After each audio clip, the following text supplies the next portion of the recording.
Well, here we go. It's December, and of course, with every December, that means we're covering what we missed in 2019. And this week is my pick. And of course, I like to go weird with it, as everyone knows. So let's take some drugs and go to Sweden, because we're talking about Midsommar on a very edition of the Review. Review.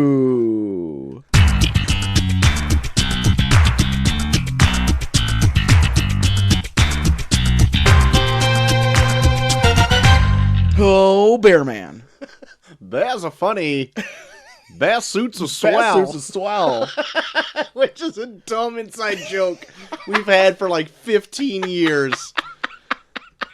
And it's so dumb. It's dumb. I like it, though. Good. It was your best Christopher Walken impression you've ever done. Bass suits are funny. It just so happened that one phrase, for no reason, sounded very Christopher Walken-y. And since then, it's stuck in our little friend group that bears are funny, bear suits are swell. And we've waited up until now to use that in a practical use. All culminated to this one moment. And we'll get to that for 15 years. At the top of the hour. But before that, I'm just going to introduce myself. I'm sort of the Max Extreme. And I am JT the Fool. Skin you. Skin me. Skin me, baby. We are going over your pick for what we missed. Now, you haven't seen this one before this week, right? Or I've seen it before. I'm okay. revisiting it. Okay. I watch too many movies over the years, so mine are usually always revisits. That makes sense. We are going over Midsommar. Yeah. If I'm going phonetically with this. We are not being joined by a guest this week. We haven't had not have a guest in a month and a half, maybe? Feels so lonely. It feels like it's a phantom limb, you know? Yeah. Like, does nobody like you us look anymore? there, you look over and they're not there. Yeah. It's like, What do you think? God. Oh. And then it's just sadness creeps in. No. But that being said, I did just talk to Rita right before this. Yeah. She's at home. So there you go. There you go. There's a Ramunda Chaw update. Yeah, Chaw update. She's home. The Chaw update. Chaw home. She home. But we will have her back on the show sooner than later. Everyone seemed to like her. Oh, yeah. And she's a good friend. I guess we can have her back on. I guess we like her. She's the easiest one to get on the show because she lives literally right half a down block the street. Down the street. We just stick our head out the window and be like, "Hey, get over here! Hey, Chaw, get out of the garbage! Chaw! Get out of our garbage!" So she's been posting on Twitter, but she also has her own fucking cat issues. Yeah, Nasty Cat. Nasty Cat 2. Nasty Cat 2. Hashtag maybe sewer cat. Oh, who knows? Comes out of the sewer? She caught that cat eating out of her garbage, and she like went outside and shoo it away, and it ran into the sewer. Oh, God. It jumped into the sewer like this lube guy from Watchmen? No reference. Don't know yet. You have reference, freaking OJ's been posting the gif of it. That's the only gif I've ever seen from this show is just that one. I love OJ. Anytime someone brings up anything entertainment-wise, just puts that gif. Lube man. Just puts Lube Man sliding into the sewer on your fucking Twitter. Friggin' Chaw's got Lube Cat over at her house. Get all lubed up after that KY jelly she's bursting open in that. The cat lubes itself up with her garbage KY and then slides into the sewer. I don't know why she has all those expired bottles of KY jelly at her house, but she does. She likes it. Why don't we get into some news? Why don't we just go ahead with the show? Instead of just fucking ripping on Rita not being here. JT, are you a fan of a deal? A deal of savings? Oh, yeah. I thought you meant like someone's name. Like no. Oh. No. I like savings. Are you a fan of smart home products? Yeah. This is not an ad, but it sure sounds like one. BlueChew.com? Yes, and I have a deal for you. Do you want to get your dick real hard? But you want to chew on something while doing it? Here you go. Eat this. Walmart is actually selling a Google Home Max with a Google Home Mini included for $188. Now, you may be saying to yourself, that sounds pretty not really cheap. $188 is still a bit of a pretty penny to be shilling out for this smart home stuff. But let me tell you this. That's a $260 deal. Ooh. Actually, it's $260 off. Whoa. If you buy these totally combined. And it's even $30 off because each one is also on sale. And so it's like a maximum savings of like almost $300 you're saving to get these two things. I personally probably will not get them. I have no need to have a Google Home Max at my house, just deafening everyone. I know on Black Friday, Molly unsubtly put a Nest thermostat in the add to cart of Amazon, and then just kept being like, "Oh, how'd that get in there?" And then just looking at me like, I have so much more of the shit to buy. Like the fancy one, or the one that I have. I think it might be like the one you have, because it was on sale for Black Friday, and then she was just like, "Oh man, I totally get this if I had the money, Joel." And I'm like, look, literally, our house is small enough. All you do is press a button. That's true. We don't need to like. I don't have heat. Or I don't have AC at my house. I just have heat. Yeah. And so the only thing I have is the Nest Thermostat E, which is like the simplified one. I really like them, and I have two of them because I have fucking 2 furnaces in my house. God damn it. But anyway, it's a good. I like them quite a bit, and I was able to find mine on eBay, like even cheaper than a sale price. Yeah. Well, I'll probably look into one sooner or later, but. I got so much shit to buy for Christmas this year, and times are tough, it's man. that time of the year. I know. It's that time of the year where it's like, oh God, I got more. Oh God! It's like you spend your whole year being like friendly to people, and then you realize gotta buy them presents. Right? Just fucking like, God damn you! I should have treated more people like shit. I know. I'm right there with you. Family, fuck them. Well, there you go. Check out Walmart for that. Hell of a deal. JT, about I don't even know how many months ago at this point, we did the AFI top 5 movies. Yes. Well, the AFI did a 2019 list. Oh, wow. It's not the official, it's just a 29 best movies of 2019. Okay. Not of all time. Okay. But the results may shock you of what their top 10 favorite movies of this year are. As of right now. In no particular order, because they don't have them ranked, but here are their top 10. Okay. And tell me if you've seen any of these, and you can weigh in. Okay. 1917. I don't even think that's out in theaters yet. Well, that's already made the I've heard top good 10. things, though. Me too. And it's Sam Mendes. So. The Farewell. I've wanted to see that. The Irishman. I think we have both seen that. We have both seen that. We will talk about that later. On Monday? Maybe? Come on Monday. Jojo Rabbit. I want to see that. Same. Once Upon a Time in Hollywood. Did see that. It's pretty good. Knives Out. I did see that. I'll bring that up in my what we've been watching. Yeah. Richard Jewell. Never heard of that one. That's the one I was like, I don't know what that is. Little Women. I've heard good things. A Marriage Story. I've heard really good things about that. That's like kind of the one they're kind of hinting at might be like the big Oscar contender. No, that's another one I haven't even heard of, which makes sense because it's going for Best Picture. So why would I have heard of it? And Joker is their top 10 list of best movies of 2019 so far. Well, bless them. Bless their heart. I'm kind of surprised to see Joker in there. I mean, I like the movie enough. Yeah. But it didn't really blow me away. It's not so different than other movies we've already seen. Yeah. I don't think it did it that good. I mean, I guess compared to other things in 2019, sure. I know someone put up like one of these like Twitter threads where it was like, say like a controversial movie opinion, and then mine was Joker Joker is a really good is a dumb movie with a really good performance. Got him.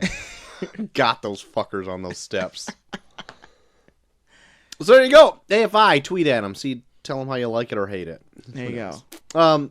JT, Lock and Key. Yes. This comic came out years ago at this point and has been in production through many different either studios or networks for the last same amount of years. Yeah.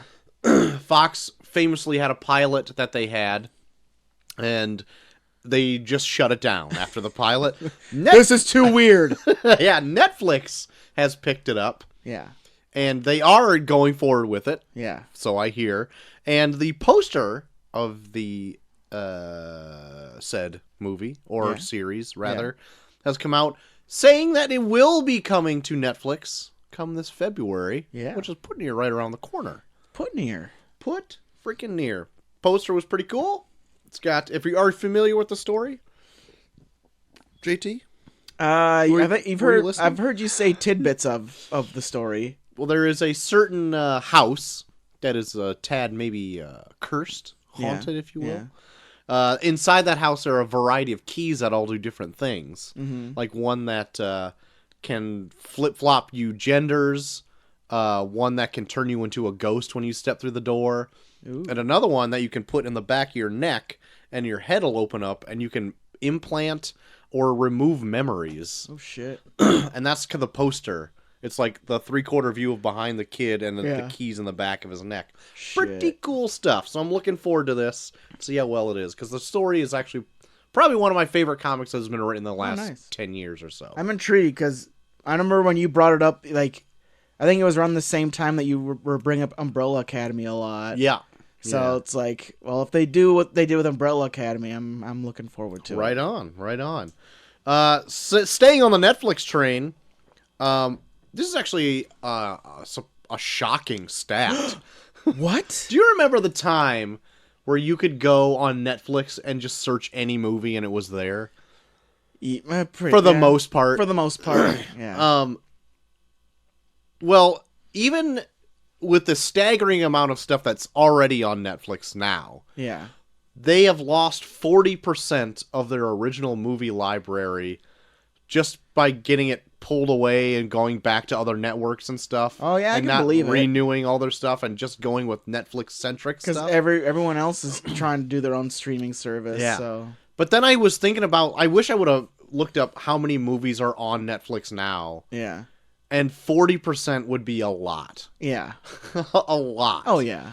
But there was an amazing time when it just got on streaming that you could literally look up they had anything. A fuck ton of shit on and there. it was all on there. Yeah. And they'd have like their lists of like what's coming to Netflix like at the beginning of the month, and it'd be like, Jesus Christ. Yeah, yeah. And it'd be like enormous. And like I still keep up with it every once in a while, but I'll like look now and it's like the list is so much shorter than what it would be like even like last year. Mm-hmm. Like they'd put out like there'd be like fucking like 80 movies they'd add. Yep. And take off like every month where it's like, holy shit. I know. Get caught up in all that. Yeah. Last bit of news I got, JT. DC's streaming service, the DC Universe, had it there for a stint to watch Doom Patrol. Yeah. And watch a little bit of Swamp Thing until I found out it was canceled and just stopped watching it in general. I also heard that it also kind of sucked near the end, too. Yeah, well, it didn't get there, so I couldn't tell you. It's still a thing. I did cancel the streaming service. Oh. Even though I did like the comics option in there, I just didn't want another thing you had to purchase. Oh, you know what I mean? So, your father, too. I mean, come on. I got kids to feed. You know what I'm saying? I got me to feed. I got beer to drink. Exactly. Exactly. But it's odd to me that with the success of the certain shows on there, especially Doom Patrol and Titans, yes, that those are getting farmed out already to other things. So Doom Patrol second season, I believe, is going to be available on HBO Max when that's available. Yeah, I figured HBO would pick up a lot of the slack of that because they're going to be Warner Brothers, right?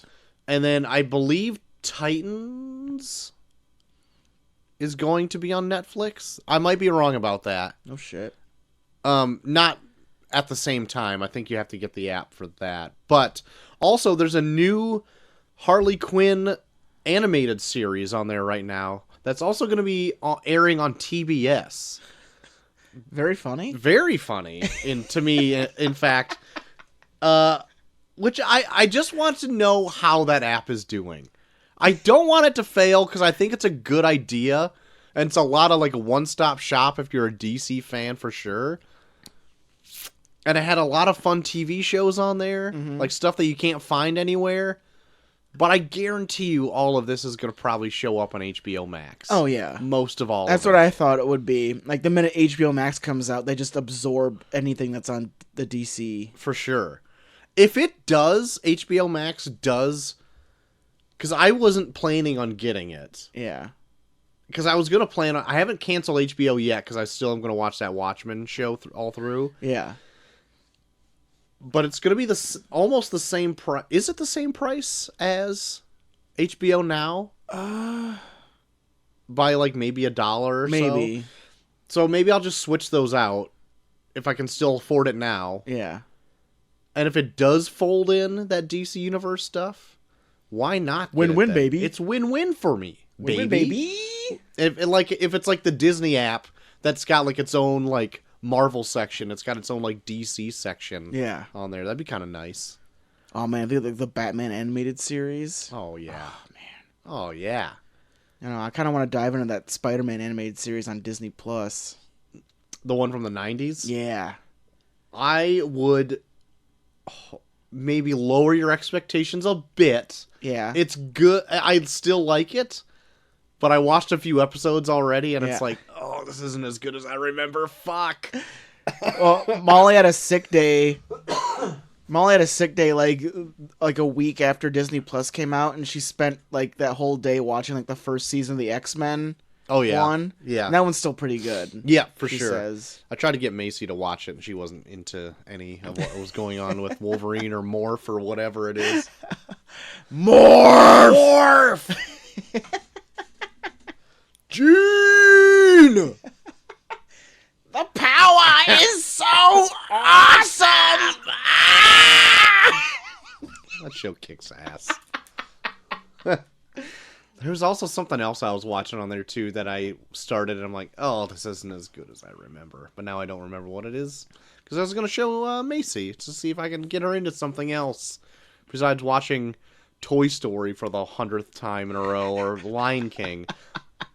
I'm complaining that these are awful things. They're great movies, but I can It only could be watch worse. them. You could be back into Boss Baby. Oh my god, I guess you're right.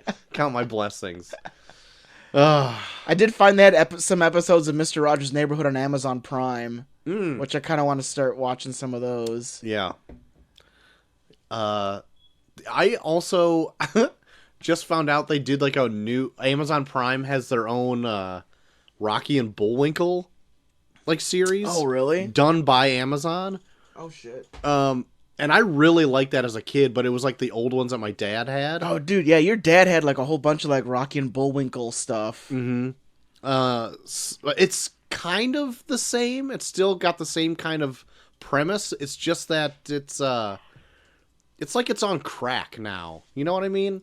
It's Oh, like, yeah. Everything is so like...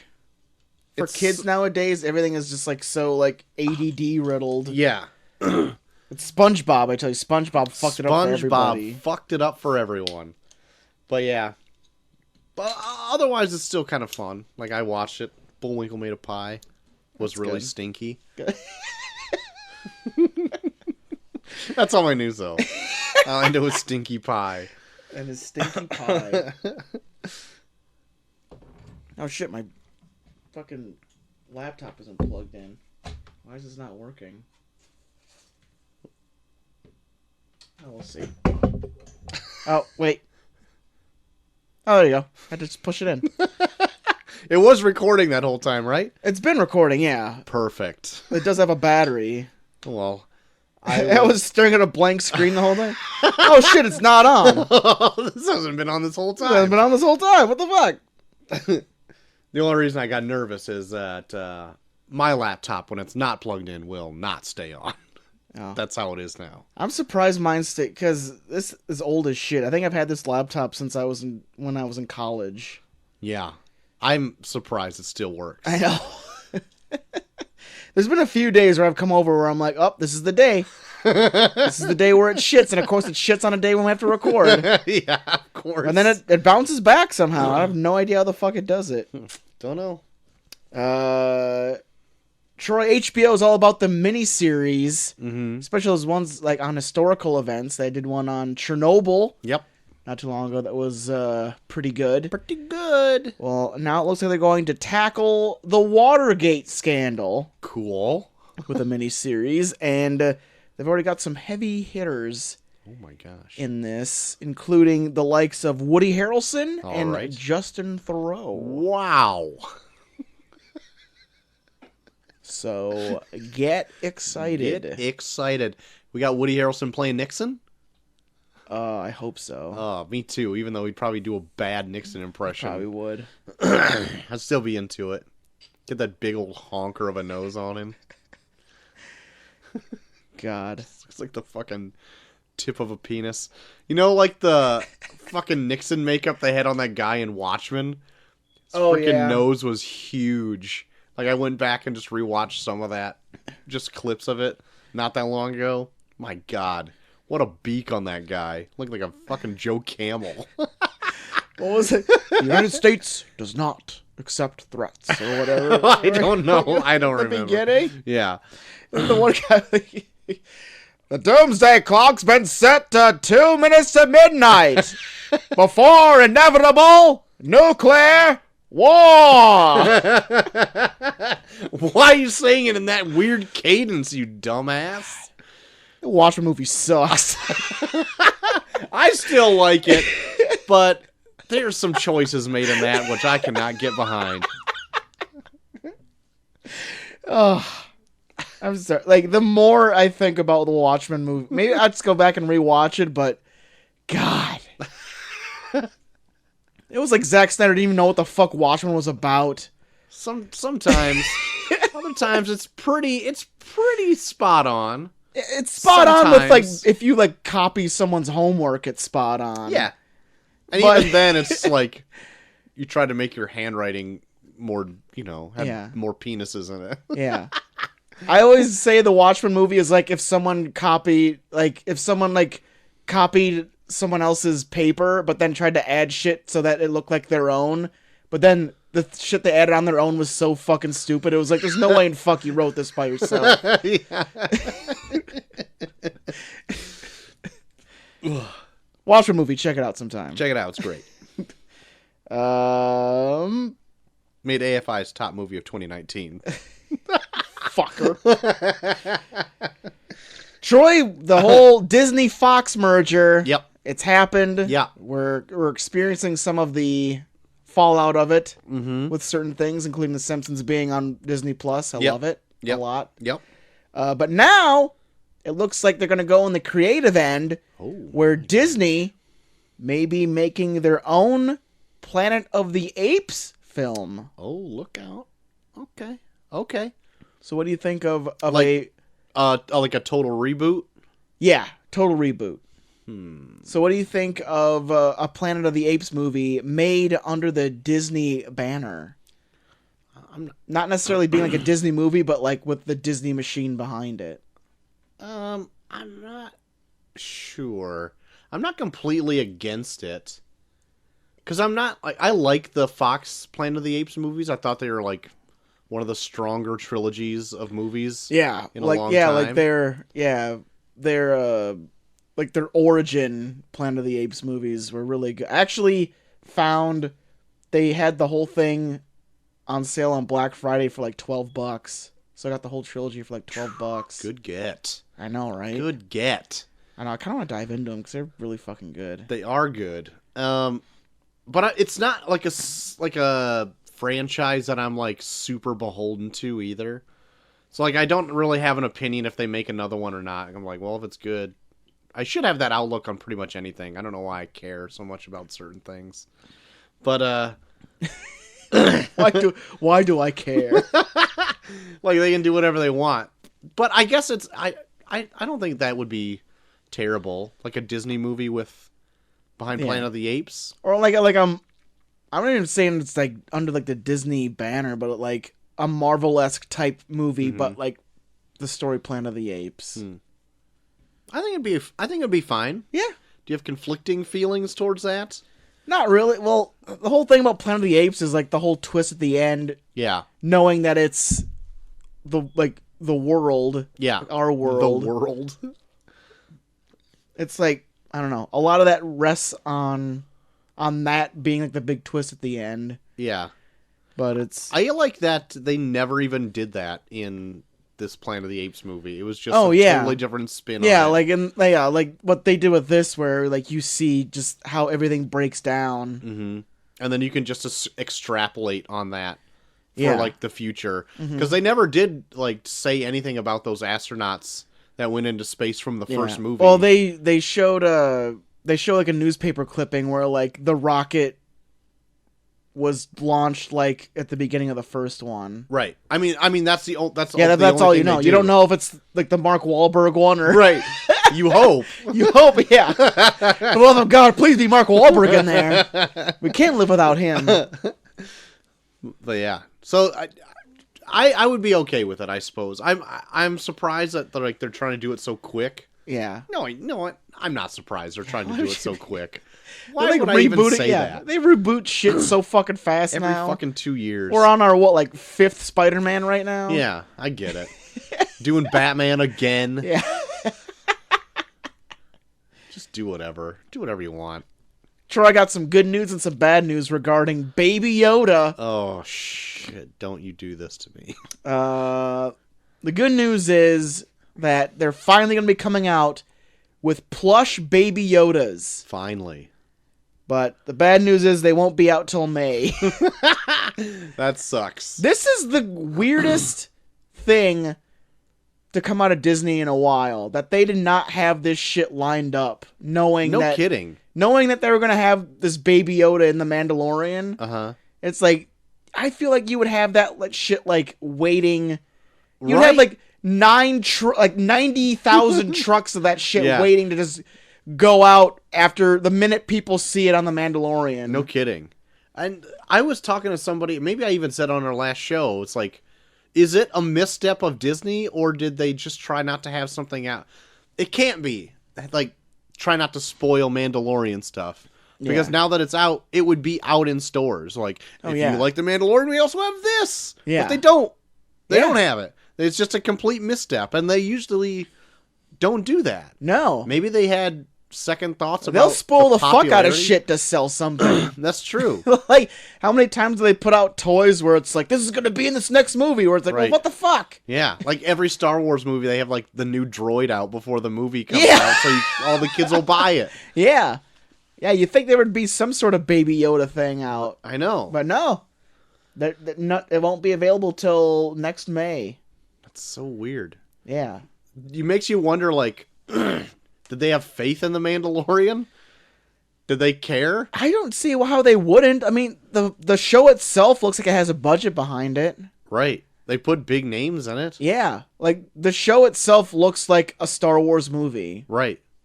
It's competent. Yeah. It's a good show. That's weird.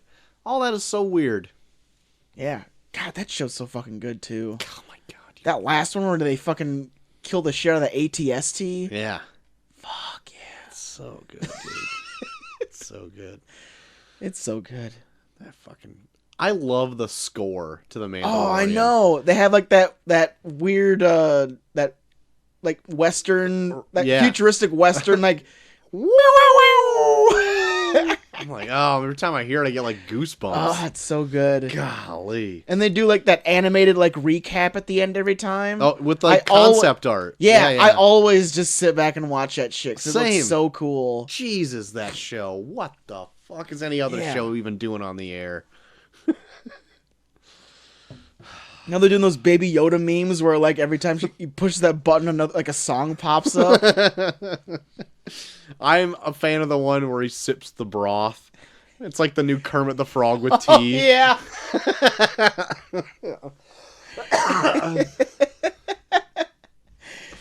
Oh, man. Yeah, Baby Yoda is like making memes a minute over there. Every single episode has a new meme attached to it. It does. It literally does. Like, anytime Baby Yoda's on there, there's a new meme to be made. Troy, that Flash movie. Yeah. Apparently it's going to still happen. No, it's not. Go on. But they're talking about a Flash movie for 2021 Great. with Ezra Miller still attached to be the Flash. Great. Let's see it. Do you believe this? No, I do not believe this. I can't wait till 2021 hits and they're like, it's really happening in 2025. Guys, just wait. It's going to happen. By then, nobody would even know what a Flash is. It's going to be so done. But yeah, that's all my news, Troy. Perfect. It's done then. Oh, shit, it's done? Oh my god. Flash is done. These are done. It's done. And there's at least two big done-ins. 2 big done-ins this week. I got both of them. Those are the only ones I do have. Those are the only ones I had too, because who gives a shit about anything else? Yeah, for sure. The first one is the first trailer for No Time to Die. Yeah. The new 007 James Bond flick. Last of the Daniel Craigs. Yep. Old Mr. Robot's in a doll mask. That's right. I think it's a great look for a villain. Yeah. And I, for whatever reason, didn't think they were going to just... everyone probably knows the villain's Rami Malek at this point, right? Yeah. But I was like, oh, who's behind the mask? I didn't even know. And then the next scene, it just shows him with the mask off. I'm like, oh, yep. It's another Bond villain with a weird facial thing. Yeah. It's like, God, if people just looked out for their faces more, there'd be no Bond villains. That's right. They got what? Christoph Waltz back. Yep. In a chair, just saying, James Bond. The one thing that does have me excited about this, at the end of this trailer, his James Bond mobile has the fun gadgets in it. Yeah. And the way that this franchise went with Craig in it, kind of went like a more serious, almost like Jason Bourne route. Yeah. Kind of down to earth, realistic, and has since gotten a little bit more campier as the movie's gone. Not by leaps and bounds, but little steps here and there. Yeah. But I was way into just the miniguns coming out of the headlights and just and he had the cool gadget car in Skyfall. Because I don't remember anything of Skyfall. The one thing I remember the most from Skyfall is at the end when he holds his ground in his parents' house at the end. Oh, okay, that's the only thing I remember. And then he has Skyfall. he has the gadget-filled Ashton Martin outside that would he Home Alone's all the fucking all the henchmen with his fucking Ashton Martin outside. That's right. I remember that. The one I remember less is Spectre. Was that the last I don't remember one? shit from Spectre. I just remember the girl that he starts dating at the end is way too young for him.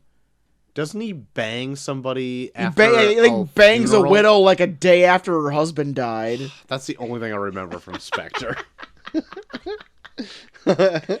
And Batista. Batista's in there. I don't remember him much in there. I do know he was in it. Yeah, I know. That's all I remember. So he was in it. I remember that he killed it because he's the best wrestler to actor there ever has been. That's right. Need to go through the list again? We probably shouldn't, because... I don't even know if I'll be able to find the song now. It'll never be as good as the one time I did it. We got to find a new list so I can Jerry Maguire it again. That's very true. And then, so all in all, what do you think of let's just go over the Craig Bond movie list. Yeah. We've already said we don't remember much from the last two. Yeah. But are you a fan of are you just a fan of James Bond movies in general? Because I don't know if I really am. I don't think I really am either. Not that I'm saying they're bad, because I watch them oh, that was kind of fun, but then forget immediately. And then the only one we've reviewed on this is Moonraker. That's true. And that was the most insane pile of weirdness. Yeah. I've seen Goldfinger. Yeah. Probably the most out of every James Bond movie. Yeah. Oh, shit. I don't know why, but for a moment in time, we'd be visiting Evil Jerem, and that movie was always on at his house. I'm not surprised. It seems like something he'd be way into. And I know I think he really likes James Bonds. Yeah. Because I know he had the entire, like, collection of all the movies hanging there on his DVD shelf. It was always Goldfinger for him. Always Goldfinger was in.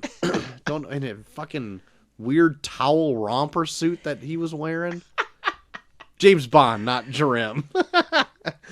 But, yeah. I could never get into Goldfinger because he always was so cordial with Goldfinger, even though he was trying to kill him the whole movie. Yeah. Trying to laser him right up his dick, and he just... Yeah. And then he'd just get on and be like, oh, nice try, Goldfinger. I expect you to die. Yeah. After this. Fucking murder him. Yeah, no kidding. You have a license to kill. Yeah. Shoot him in his fucking head. Shoot him in his fucking head. I don't know, dude. But Casino Royale's really good. Yeah. With the cool nut torture. Yeah, with the friggin' knotted rope right into your sack. That's pretty good. That's pretty cool, man. That's pretty cool, man. Then I don't remember much of Quantum of Solace. I don't even think I've ever seen Quantum of Solace. Really? I know I have. I know he makes a guy like drink oil at the very end. Oh. Because he like just sends him out into the desert and he goes, I bet you'll drink this in a half an hour because you'll be so thirsty. Yeah. And then he's found dead with a stomach full of oil. Oh, God. And I'm like, God damn. But that's the only part of the movie I remember. I guess if you watch it like back to back with Casino Royale, yeah, it's way better. Yeah. But I watched it like so far removed from the other one. I'm like, I don't care about this. And then Skyfall, I just already talked about it. Yeah. Spectre, don't remember. Yeah. So this one I'm looking forward to not remember. Yeah. But it looks fun. Got that minigun headlight. Minigun action. headlights. So there you go. And then the second trailer that dropped was the newest Marvel trailer. Yeah. A long time coming. Oh, yeah. The Black Widow. Black Widow movie dropped its first trailer. Yeah. What do you think about this there, JT? I don't think it was what I expected it to be. Same. But I'm still curious. Mm-hmm.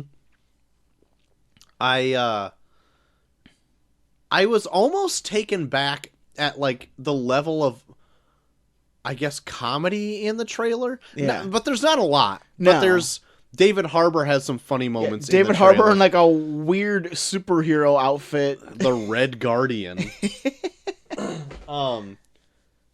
But then I was like, why am I surprised that like all Marvel movies have a little bit of levity in it, so I shouldn't be like all surprised. And their cast is still packed as shit. Oh yeah, huge. Like cast. there's people in the background where I was like, God, you're not even like spotlighting like Rachel Weisz is in this shit. I know. Freaking Florence Pugh. Well, we'll talk about her tonight. Yeah, she's in it as Yelena Belova, who is the second Black Widow. Yeah, so she'll probably be like a big part of like the next. Yeah.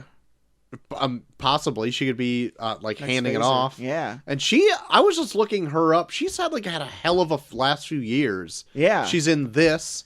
She's in Midsommar, which we'll talk about. Yeah. She's in Fighting for Family, that that WWE movie. totally threw me off. That I was like, and I never realized it was her until someone said it, and I was like, oh yeah, that was her. Shit. Yeah, and she was just in a few other things. I want to say maybe she was in that Little Women. That she's in Little Women. Yeah, it's like, my God, she's having a hell of a stint. Yeah, she's starting to. She's on the come up. She's on the come ups. The action looks pretty great in this. I don't know why I would suspect that it wouldn't be. I guess the villain is supposed to be the Taskmaster. Yeah. Which I think Mr. Sunday Movies said that he's guessing that that's going to be Rachel Weisz. Oh, shit. But they have her as somebody else on IMDb because I was looking up to see if the IMDb blew it. And like revealed who it was. Rachel Weisz plays her mom / Taskmaster. Yeah.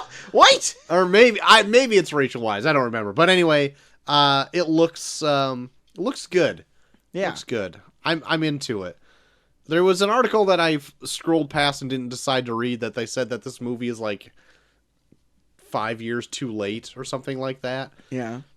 who cares? But I think it'd be fun if like this is gonna be like a flashback movie, of course, because I think this takes place after Civil War. Yep. But if they use this to, like, plant seeds for what's gonna be like big in like the next phase, I think that'd be kind of fun. Yeah, for sure. They got William Hurt back. Yeah. As Thaddeus Thunderbolt Ross and his de-aging. Jesus Christ! He doesn't even look like William Hurt. I know. Like, what did you sculpt out of this? Because it's so funny if you look at William Hurt from the trailer to his IMDb picture. Yeah. They are dramatically different. My God. He looks like he just fucking got his oh, my phone is almost dead. He looks like he went in for freaking a drunk tank photo or something like that. It looks like fucking Nick Nolte's fucking mugshot. I guess it's not that bad, but he looks bad. But no, I'm curious to check it out. It looks fun, and it'd be fun to like see Black Widow with one last hurrah. Yeah, given what happened in Endgame. Right. I really started liking her character as the more movies she was in, and I would like to see her carry her own. Hopefully, it goes off well and not like another fucking Captain Marvel shitstorm. Ugh. God. But yeah, Marvel needs a really good women's movie. Yeah, they do. A really good, strong woman movie. Yeah, because Captain Marvel was not it. It did not do its job that it wanted to. The movie's fine in general. Not my favorite. Yeah, it just didn't. Definitely not my favorite. Yeah. Well, that's we're done with that one. We're done. We're done. So we're done with It's Done. We're done with It's Done. Looking forward to it. Which means we're back onto the Term Random Movies, Troy. Yes. And this last one's kind of surprised me. Did it? Yeah, I thought with it being a classic, I thought the Sound of Music might have more of a fighting chance. Mm-hmm. But I guess there's more people out there that just want to see bad shit because Gone in 60 Seconds takes the cake. To be fair, I voted for Gone in 60 Seconds. I think I did too. Yeah. So I just think Sound of Music just is one of those musicals that no one really gives a shit about. I appreciate its value, but I don't care to go back and see it. I've seen it enough. Oh, go ahead. Well, but anyways, it brings us on to our next matchup in this tournament. Yes. We'll see what will join Gone in 60 Seconds, Teenage Mutant Ninja Turtles, The Birdcage, and of course, The Happening. All right. I'm just going to say The Happening last every time. And we have a film from 2006 that features a prominent musical group. Okay. And a film from 1981, which is one of the initial adventures of a classic adventure star. Oh my gosh. The one from 2006. Let me look this up real quick. Do you have any ideas on any of the movies, It Troy? involves a musical group? Yes.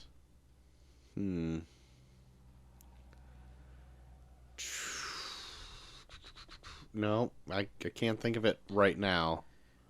All right. Unless I hear some sort of tagline. The tagline is the greatest motion picture of all time. I don't know. The only thing I want to say is Spice World, and I know that's not right. It is not that. Would it help you if it was not so much a group, but a duo? Oh, The Pick of Destiny? Tenacious D and The Pick of Destiny. Okay, great. Perfect. I like that movie. Was Amy Adams in this? What the fuck? Okay, now I'm on a whole... I know Dio was in it. That was pretty badass. Focus. Okay, the next one... Next one from 1981. Do you know what this would be? What was the It is First thing you said? It's like one of the initial adventures of a classic adventure icon. Okay. Is it Indiana Jones and the Raiders of the Lost Ark? It is, Troy. Great. It is. So good. I'm going to look up the tagline. So there you go. Indiana Jones, Raiders of the Lost Ark versus Tenacious D and the Pick of Destiny. Okay. All right. I just recently watched Raiders again. Yeah, they just covered it on Credits Due not that long ago. Yeah. Which was fun. It was. I love that they're now in a grouping of Harrison Ford movies that aren't fun. No. I really hope they get in touch with me about doing Air Force One, because I watched like the first hour of it not too long ago. I got some things to say about Air Force One. I also put my name into the hat to do one of their episodes as well. So hopefully they get back to me on that one. Yeah, we'll see. We will, It won't would we? be fun. So Tenacious D versus Raiders of the Lost Ark. We'll see who moves on to join Gone in 60 Seconds, Teenage Mutant Ninja Turtles, The Birdcage, and of course, The Happening. Of course, The Happening. Got some hot dogs to the road.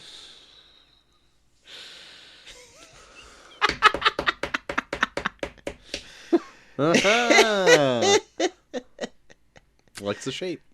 He likes the shape. That's fucked up. How would you like that? That's fucked up. Why would you say that for about a food? I love the shape. Why would you say that about any food? I think Pop-Tarts have a pretty cool shape. Shut the fuck up. Shut the fuck up.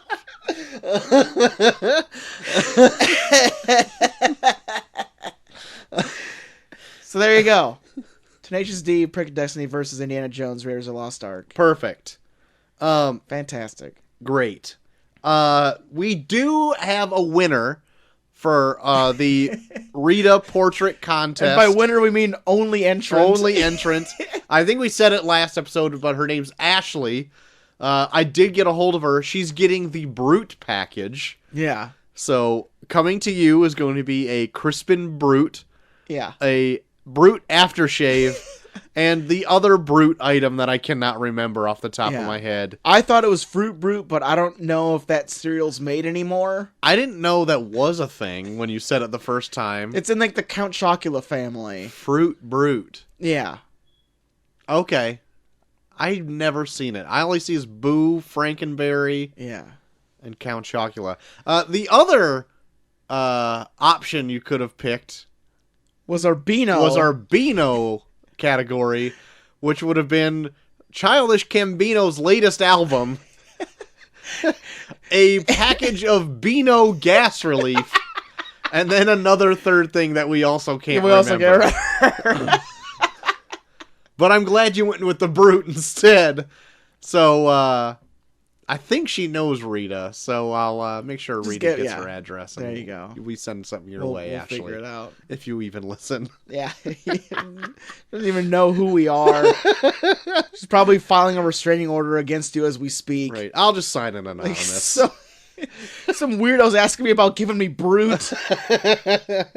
If anyone else can remember what the third thing was, hit us up. Yeah. Because Ashley deserves it. Yeah. Whatever and it we were was. too drunk to remember. That's right. So there you have that. Anything before we get to the top of the hour? I don't think so. There's no mail?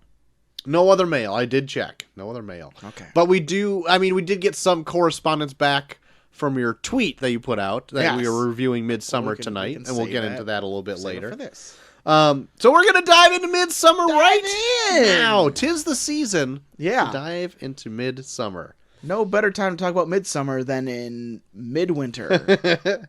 Coming out July 3rd, 2019. Yes. For that great American July. July 4th weekend Yes. movie. Midsommar dropped hot in our laps. Had a budget of $8 to $10 million. Domestically brought in 27.4 and worldwide brought in $41.1 million. Seems like a success. It was a decent return. Yeah. Rotten Tomatoes has this at 83%. Ooh. IMDb 7.2 out of 10. And Metacritic almost right there as well at a 72%. And Dennis Schwartz give this movie an A. Good. Good. Way to go, Dennis. Great, Dennis. So this movie was originally rated NC-17. Oh, jeez. But 30 minutes had to be cut from the movie to get it into that R rating so it could get into theaters. Man, now I want to see that NC-17 rating. Well, you're in luck because there is a director's cut of this movie out there with Shit. that footage put back in. Damn it. I did not watch the NC-17 director's cut. I gotta find it. I saw it on Amazon. That was the only option, I think, was the rated R version. Okay. I think. But anyway, search for your heart's content to see if it's out there. Let's see. Oh, let me have it right here. What happened in Midsommar? What happened? I'm gonna look up the girl's name. I can't even remember what her name is in the Danny. movie. Danny, that's right. So we follow a young woman by the name of Danny. Yep. Who is in a relationship with somebody. Christian, that's right. You're in a relationship with a man named Christian, where it seems to be a little bit on the rocks, and they might be heading towards old Splitsville until probably the most horrific thing that could ever happen to your family happens. Oh, shit. And she becomes dependent upon him to where she comes with him to a trip that he had scheduled with his other buddies to go visit a commune in Sweden that one of their buddies is a part of, where they have a lot of customs. Yes. A lot of customs. Yes. A lot of customs you see in the background that make no sense as well. Yes. And leads them down a path of what the fuckness Odd for the customs. next for the next maybe 2 hours. Yeah. I forgot about the very beginning of this with the hose, the hoses. Oh my god.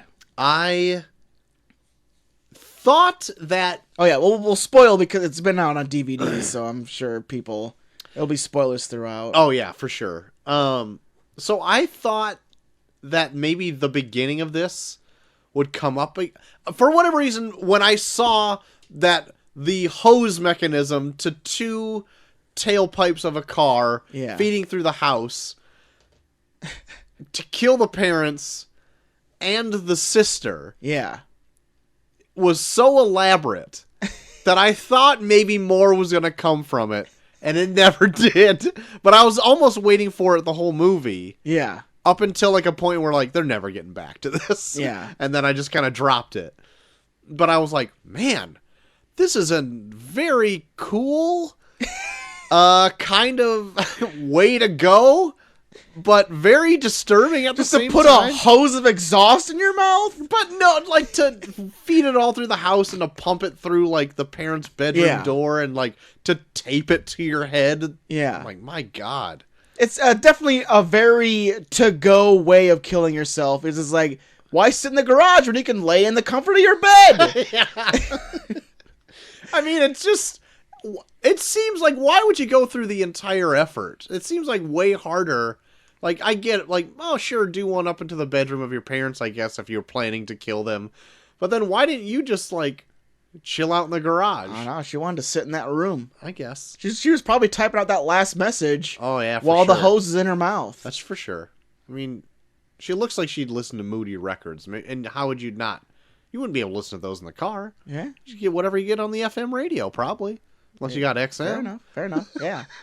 She doesn't have a phone. She doesn't have like a smartphone, so she doesn't get Spotify in the car. She has to sit next to the laptop. That's true.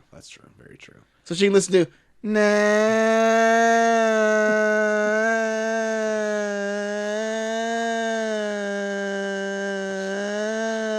that banger. That was an awesome song.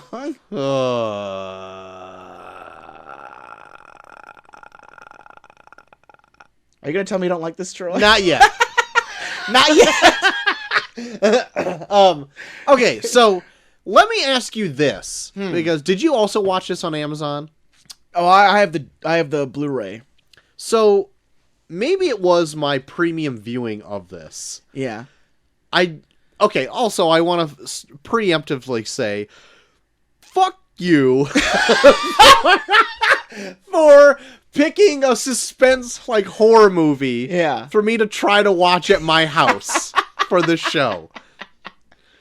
Because Chelsea does not want to watch this movie. Yes. Macy should not watch this movie. So it was me sneakily trying to watch this movie for the past 2 days, right? Yeah. So I rented it on Amazon Prime, trying not to go past their 48 hours time frame for me to rent this movie. I did it. But for whatever reason, is this movie just generally very quiet? Because I could not hear anything ever. Like I was so I was first watching it on my tablet. And granted my tablet's not great. Yeah. But like I couldn't hear anything and I had the volume blasted. Yeah. And like everything came off so quiet that I had to turn closed captioning on. Yeah. But Amazon's closed captioning covers up some of the actual captioning that the movie gives you. Oh, really? And so, like, for instance, like, the closed captioning for Amazon will be, like, screaming in Swedish. Yeah. But there will be actual translation. Oh, that's dumb. That's being covered by, quote, screaming in Swedish. Because, like, I watched it on my Blu-ray, and then the Blu-ray, it just says in Swedish with the caption next to the in Swedish. So I couldn't even read some of what they are actually trying to tell me because it was covered up. Yeah. And I'm like, well, fuck. Yeah. But to like say that it is pretty quiet throughout because I think most of like the suspense of it is that they're so soft spoken. Yeah. And then so I finished like the last half of the movie on my phone. And so like I have the Pixel phone where the speakers are right on the front and it should shoot the volume right at you. Yeah. And I even had that blasted. I still had to have closed captioning. Really? On. So my premium viewing of this movie, the way it was intended to be watched on a phone, yeah, wasn't the best. Okay. That being said, that out of the way, I thought this movie was shot very well. Oh yeah. And the color of the muted color tones, like gave it like a weird. The only reference that I can come up with for whatever reason, I was at a friend's house and she's like a theater nut and like a teacher. And we watched a reproduction or like a TV movie that was made in the 70s of a Shakespeare play. And it's got the same kind of weird 70s color palette. Yeah. That almost gives it like an older, creepier feel. Yeah. I don't. Does that make any sense? What I'm saying? No, I get it. Like, in a way, like the best way I can explain it is like this looks like how your grandma's house smells. Yes. Thank you. That's perfect. But at the same time, like it looks great. Like when there's pops of color. Oh yeah. Then I love how everything is shot like really symmetrically. Like it's always kind of centered and everything's like evened out on every side. And the movie's so bright, like it barely ever takes place at night. Yeah, there's like 3 night scenes and they're quick. Yeah. And that's just like for them to go to bed. Yeah. Pretty much. That's it. Yeah. So I think this movie looks great. Yeah.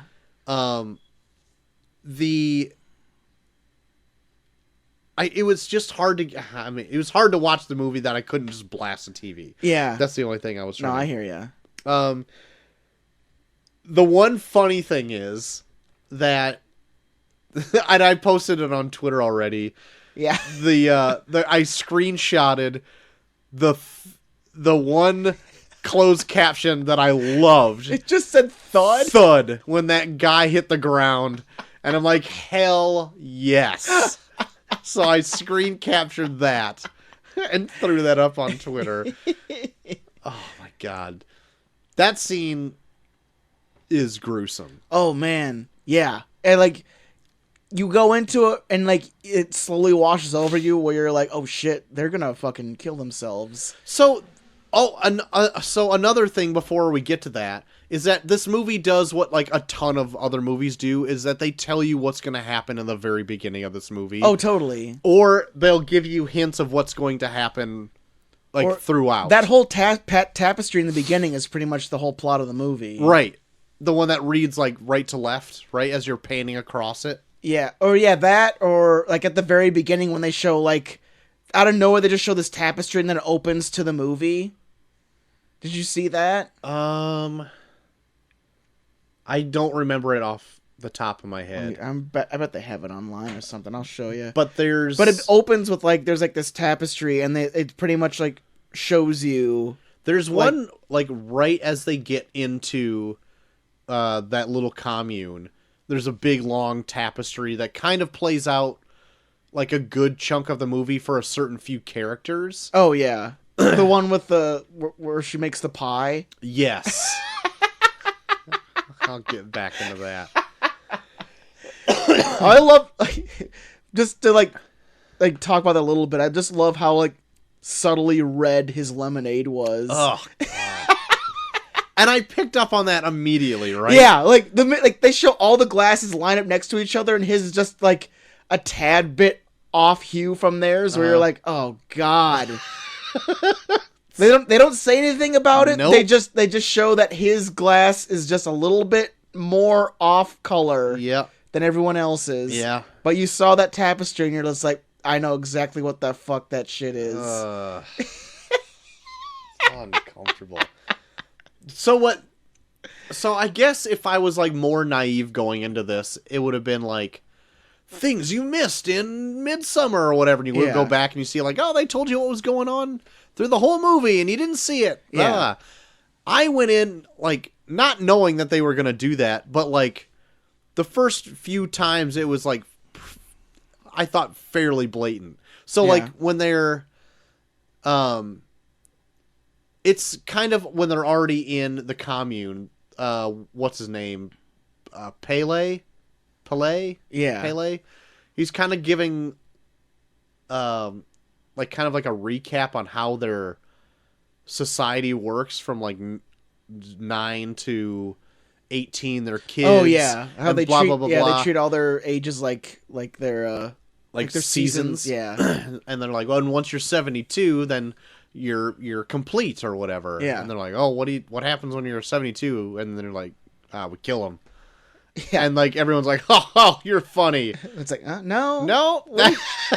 That's pretty much what we do. I mean, but it's so comparing this to, let's say, Hereditary, his other movie that he did. Mm-hmm. This one, it's not like, it's different in a way that Hereditary is like evil, Satan worshipping cult, and this is more like a cult. Yeah, cult. That's like not evil, but just way skewed. You know what I mean? They're not out to like worship Satan or anything like that. I mean, they got like weird runes with their own language, and you could like, I guess, argue that they worship something else. Yeah. But it's not like just straight evil either. No. It's like they're like, I don't even know how to even. They're just fucking weird, you know? They're so like far removed from like regular society and what like other values are. Yeah. So like when they explained it, when the two old people jumped off the cliff and fucking head cracked open like Humpty Dumpty on the ground. Well, one did. The other one they had to bash in with a hammer. I knew it was coming as soon as they showed that fucking hammer. The minute they showed the guy holding a hammer, I was like, that hammer's going to get used. Yep. I was like, I can't wait to see that fucking hammer. And when that freaking guy jumped off and broke his leg only, I'm like, here comes the hammer. And then here comes the hammer. And it showed him using it. And then, up close. Yeah, he used it and then he gave it to kids for kids to use. And his head busted like a melon. Oh my God. And they do that thing. They do that fucking gross ass thing where like his lower mandible like almost goes around the fucking hammer when they bash his skull in. God. It's so fuck. Like, he goes out of his way to make their deaths as detailed and gruesome as possible. And still at the same time, subtle enough that it feels real. Yeah. You know? Like, they don't splat on the ground. They fall, and it's like, they don't bounce, they just, like, thud. Like, they thud. Yeah, they thud. Just like these Amazon words. told you to. Oh, Amazon told you they thudded. And, like, the woman, like, hits, and her face, like, peels off the rock. Yeah. Oh, my God. Jesus. Oh, my God. So, what was funny with this, I feel like we're jumping all over the place. Oh, yeah. So, immediately after this, right? So they have these American kids going to visit this commune for this Pele guy. Says, hey, come visit. It's like a whole different society, right? Yeah. Boy, is it. So I would be pretty shaken to my core if I saw two people just commit suicide. Yeah. I don't think I'd want to stay very long, right? And a lot of them don't want to. Well, that's true. But After you're that. one of the two of the three main characters. Well, I guess four. I don't know if that other guy's a main character so much. He's barely in it. Yeah. Mike, I think his name is. The guy who, like, pisses by the tree. Oh, yeah. He's like, in and out of this movie when they need him to be. Yeah. But anyway, the guy from A Good Place. Cheaty from The Good Place. Christian and Danny. Yeah. They're like are the three leads. Yeah. Right? So Mark is the other guy. Mark, yes. Yeah. He was sleeping. Because I love it when the next time they show him after that, he was like, what the fuck? You didn't wake me up for the cool part? Yeah. Jesus Christ, you just watched two people die. Fucking sicko. And get his head crushed in by a mallet. Always fall asleep during the cool shit. They immediately go back to, like, their barn room and it was like, oh man, I need to write a thesis about this. It's like, what? Are you fucking kidding me? I'd be like, get me the fuck out of here right now. We are gonna die. Well, I mean, that guy did come there strictly to write his thesis, though.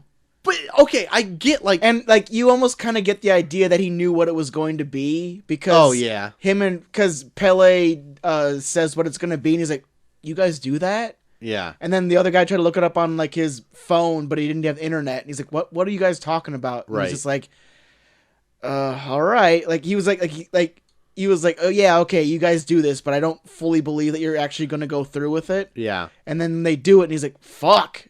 These guys are hardcore. And then it, like, almost makes him more interested. Yeah. It's just weird that because Christian, did he also have, like, the same idea to go to this place to write? I never picked that up. And, like, he's just kind of just following his friends. Right. And then he said after that, like, oh, my thesis, this too.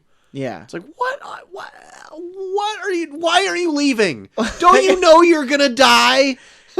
What? I mean, you don't really think that by this point, though, because it's a custom. Like, I feel like a lot of, like, what this movie does is that it shows how ignorant people can be when they're exposed to customs they don't fully understand. Because there's even shit in here where, like, there's a full scene where they can hear someone screaming while they're being murdered, and they're just like, oh, that must be another one of their things that they do. Right. Where it's like, no, that's someone being killed. Yeah. Someone is being murdered right now. Right. And they're just like, oh, that must be something. That must be something they do. Just scream painfully. I found that really weird that they didn't have like a bigger reaction, I guess. But like the way they explained it is like, we don't want these people just to like rot and die as their selves. Yeah. They're gonna like end themselves as they're at the end of their cycle to be reborn as a new person, and we'll rename that baby after them so they can continue to have this legacy. Mm-hmm. And I'm like, okay, that's a cool idea. I like that. So you're gonna jump off a cliff when you're 70? I'm not gonna do that. I was like, that's a cool idea as like as a concept. If I was any of those guys still there writing a thesis, I'd be like, you know what? I'm going to change majors or some shit like that. I do not need to watch people kill themselves. Maybe that's just me. Maybe I'm the weirdo. Yeah, you're weird, wanting Troy. to not watch people kill themselves. Or to mutilate other people as a weird custom. Because that's a custom. Wait, who do they mutilate? Oh, yeah, at the end, when it's, like, way too late for them to leave. Yeah, of course. There's a lot of mutilation. We'll get there. Did I miss anything kind of, like, leading up into, like, the whole... I really wanted to talk about that old people jumping off that cliff. Well, that's, like, pretty much, like, the first major thing that you get exposed to. Yeah. Otherwise, it was, like, a bit of a... After that initial, like, murder-suicide with the car exhaust. Yeah. There's, like, not much going on for 45 minutes. Yeah. It's a slow burn. Yeah. But I like that, though. Like, I don't know, like... everything with, like, the commune itself, I just thought was fascinating just because it was, like... And I read up on it, too, where, like, this, Ari Aster, like, the guy that wrote and directed it, like, he pretty much just took, like, inspiration from, like, Swedish traditions and then just built this commune and its ideas from scratch. Yeah. And then just threw in, like, a few things here and there, like the maypole. I mean, that's like right. That's totally known and shit. But, like, other than that, like, he pretty much built this from scratch, and it's like how well thought out it is fucking insane. Like, almost every scene opens up with, like, whether it's in the background or it's someone explaining something, is just another tradition that they throw in where it's like he went to a lot of effort to think out a lot of this shit. Right. So I feel like some of it, though, is just like, let's just make this a weird thing they do. Yeah, but like, even if it's a weird thing they do, there's a reason behind it.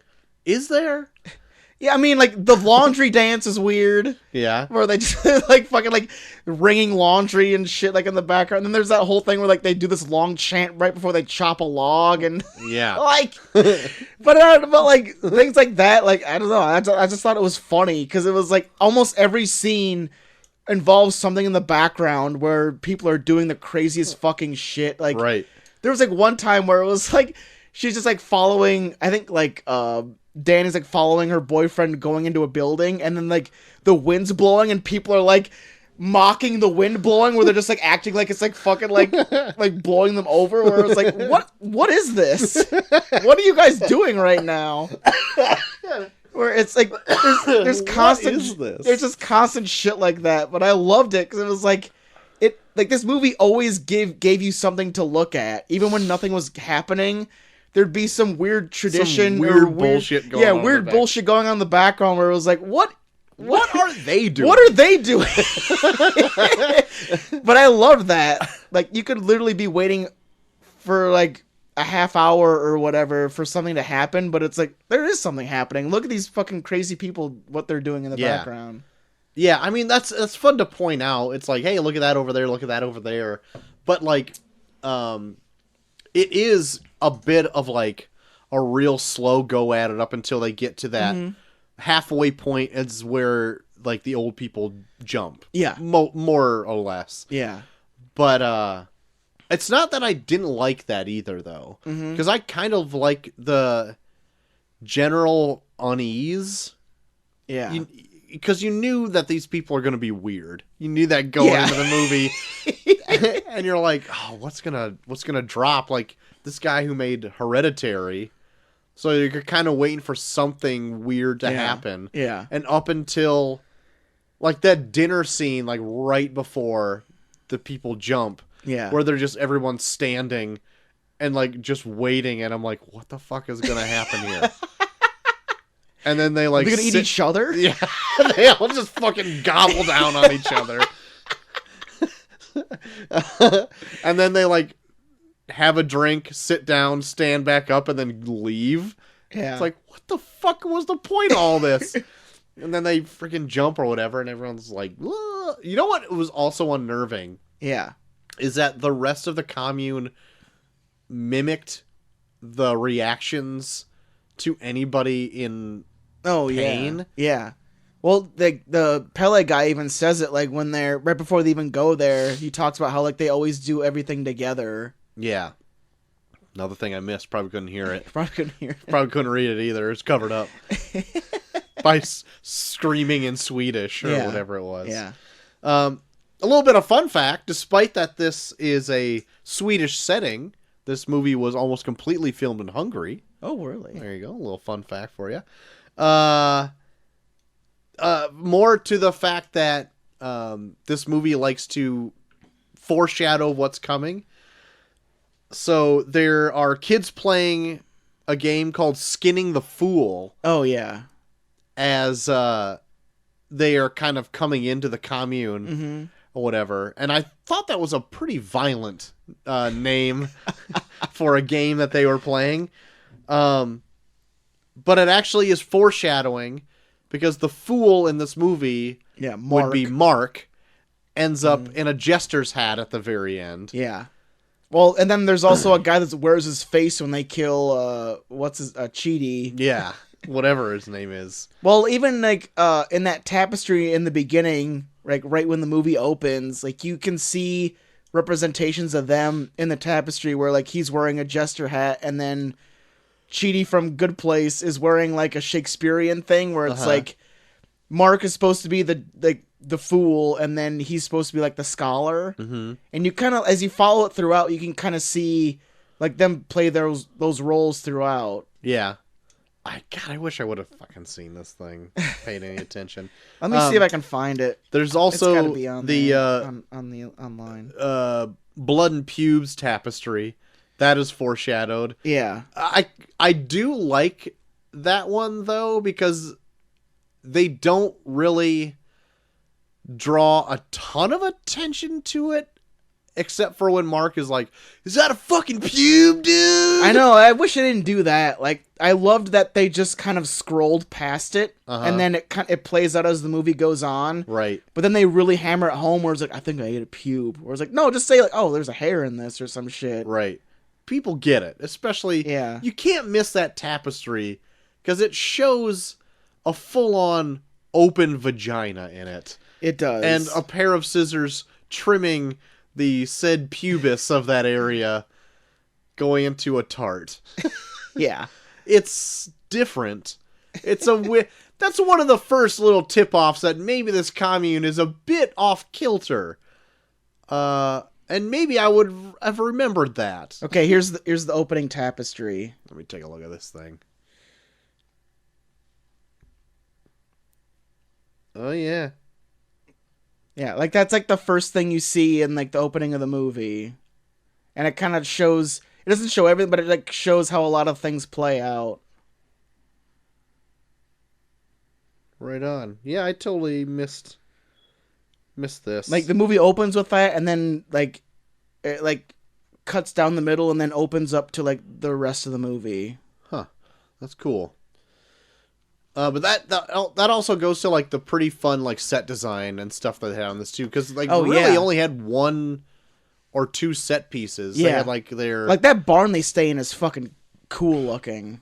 Oh yeah, with all like the painted walls and stuff like that, and the weird fucked up imagery on there. Oh god, some of it, if you like just glance at it, it's like, man, this would have taken forever. Look at all this cool stuff. Yeah, and then it'll pan in on something, and it'd be like a bear on fire. Yeah, you're like, oh, what is this? Yeah, or it's like someone like being crowded around by as they're slitting their wrists. Yeah, you're like, what is happening? I didn't pay attention to these drawings close enough when I walked and locked myself in here. I know, but that's that's the cool thing about it, where like so much of this is being like, look at all this pretty stuff, and then like when you look at like a specific image, it's like, this is very disturbing.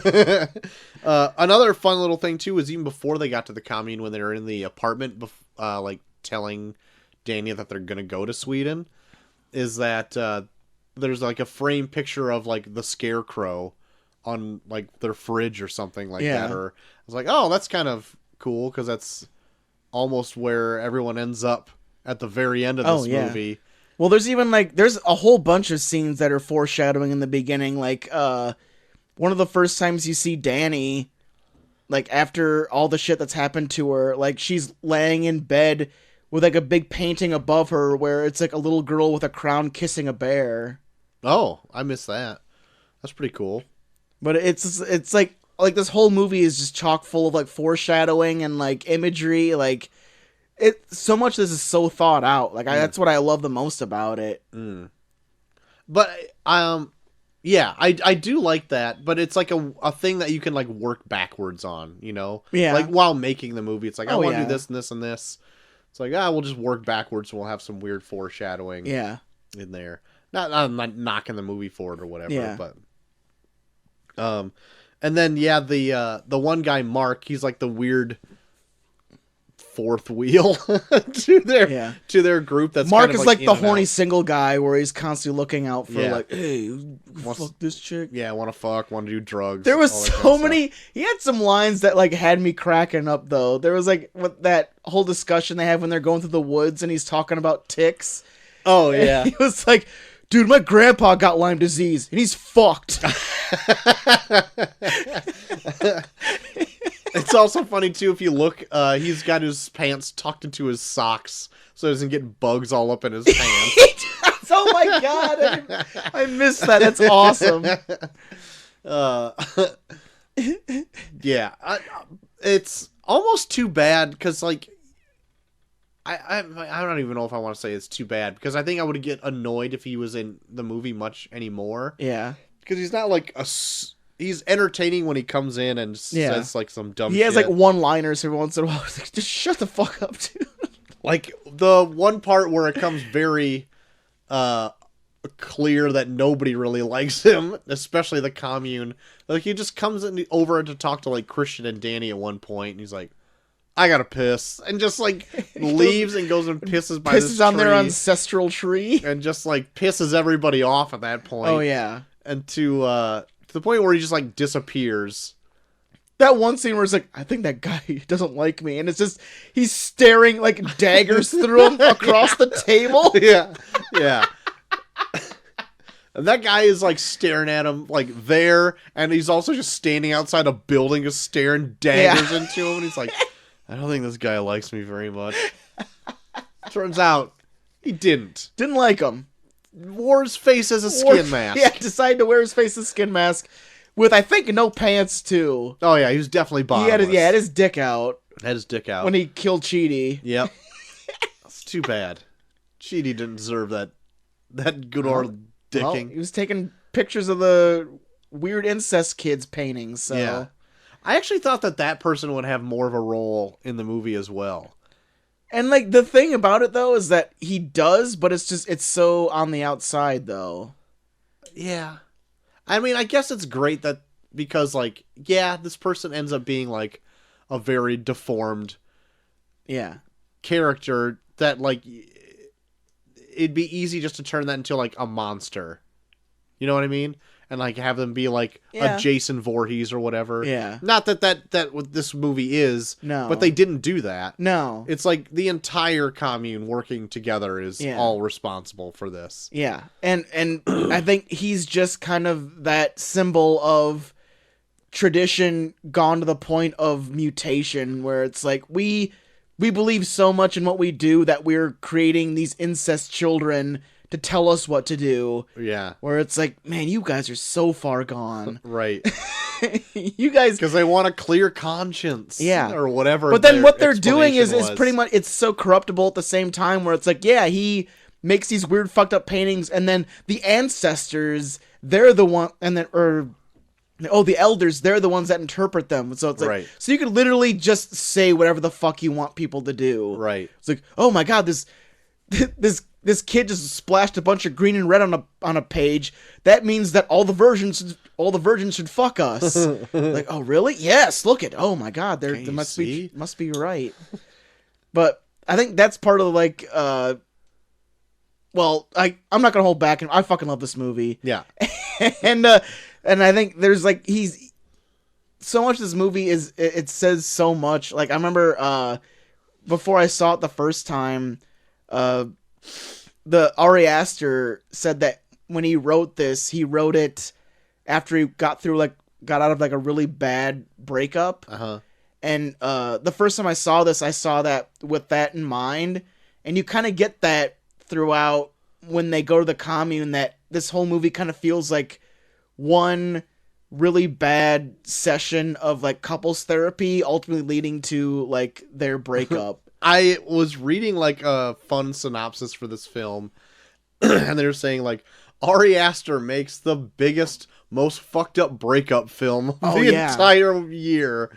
But he does it in such a way where it's so good. Like almost, I paid attention a lot more. Like this is my third time watching it, and I paid so much more attention this time to like a lot of the dialogue and a lot of like the characters that are speaking always take place in between Danny and Christian. Like whenever they're part of the group, like the camera will like, they'll be separate and the dialogue will take place in between them, where it's like a lot of what's playing out in this movie is kind of like what they're going through or what they're dealing with in terms of like them deciding that this is just not what they need anymore in terms of relationship. Yeah.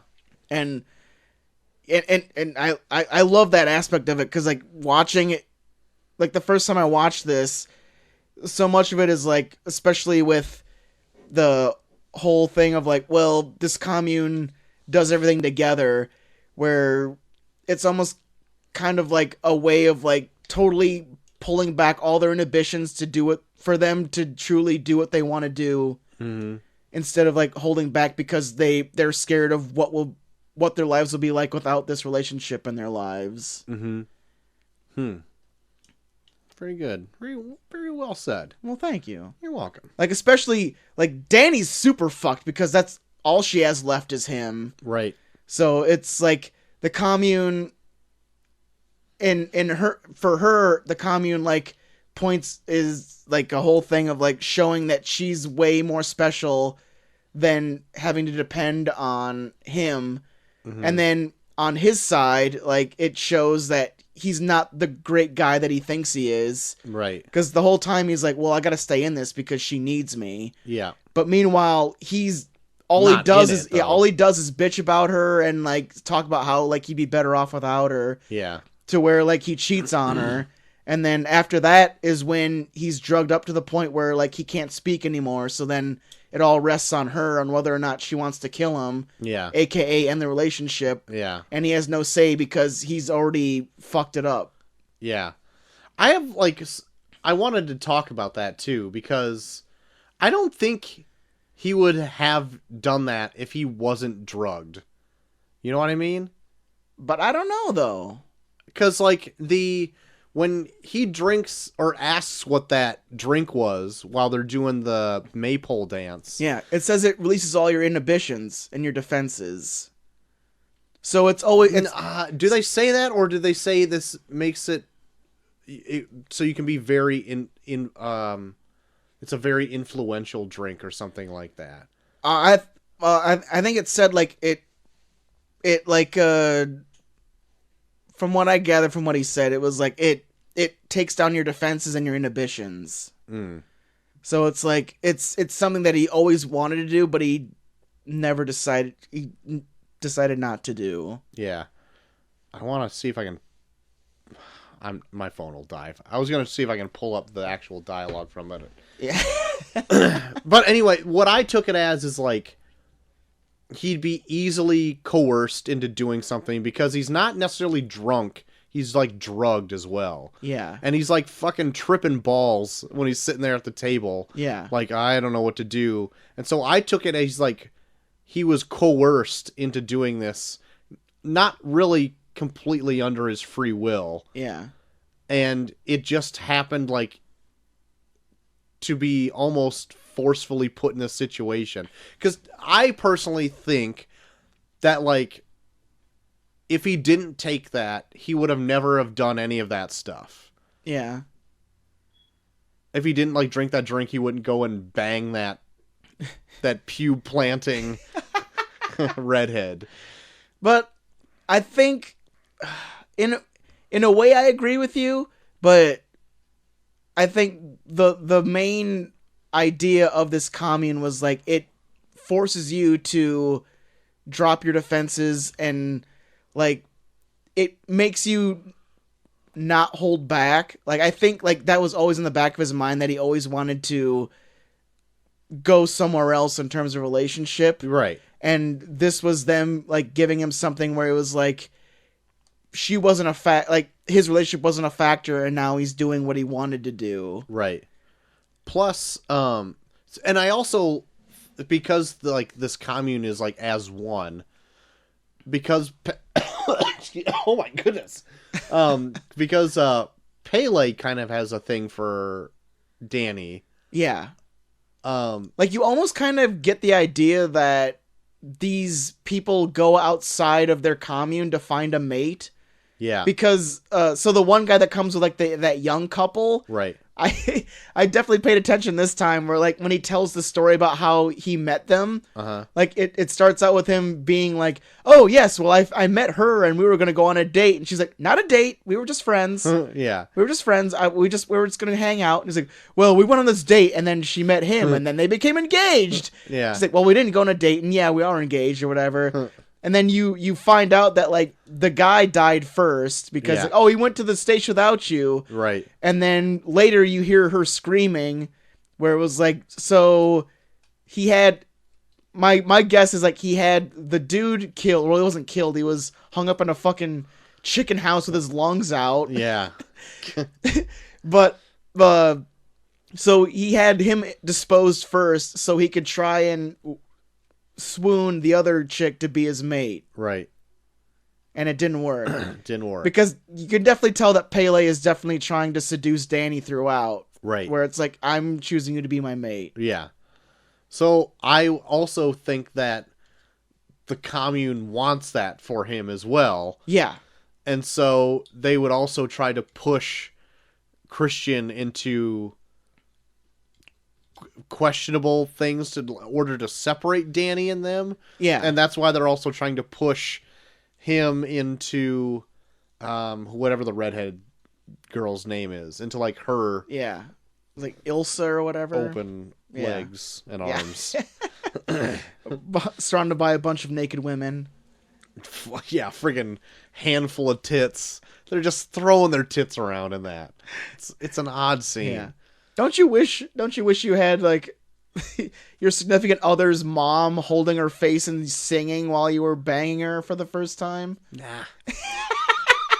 Can honestly say I don't wish for that. I can say that without a shadow of a doubt. I do not want that. So the first time I saw this in theaters, I got the idea that this was definitely a movie about a breakup, and this whole commune was playing out like their final days, like what they went through trying to come to terms that this relationship's officially over. Like even down to like, what if I grew old and died with this person?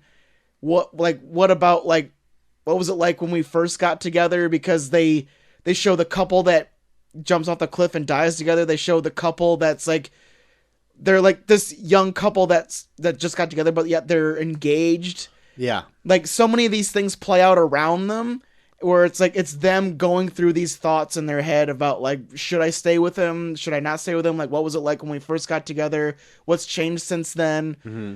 Like everything in this commune's playing out like that. And I like that.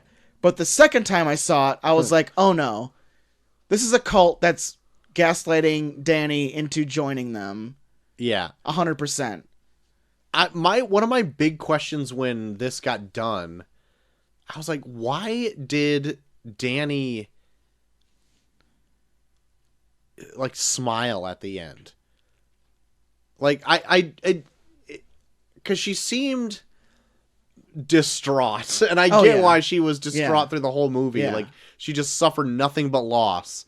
And the only thing she's trying to hold on to is this Christian guy. And then she decides, like, out of malice, essentially. Yeah. Like, she puts him to the burn house. Yeah.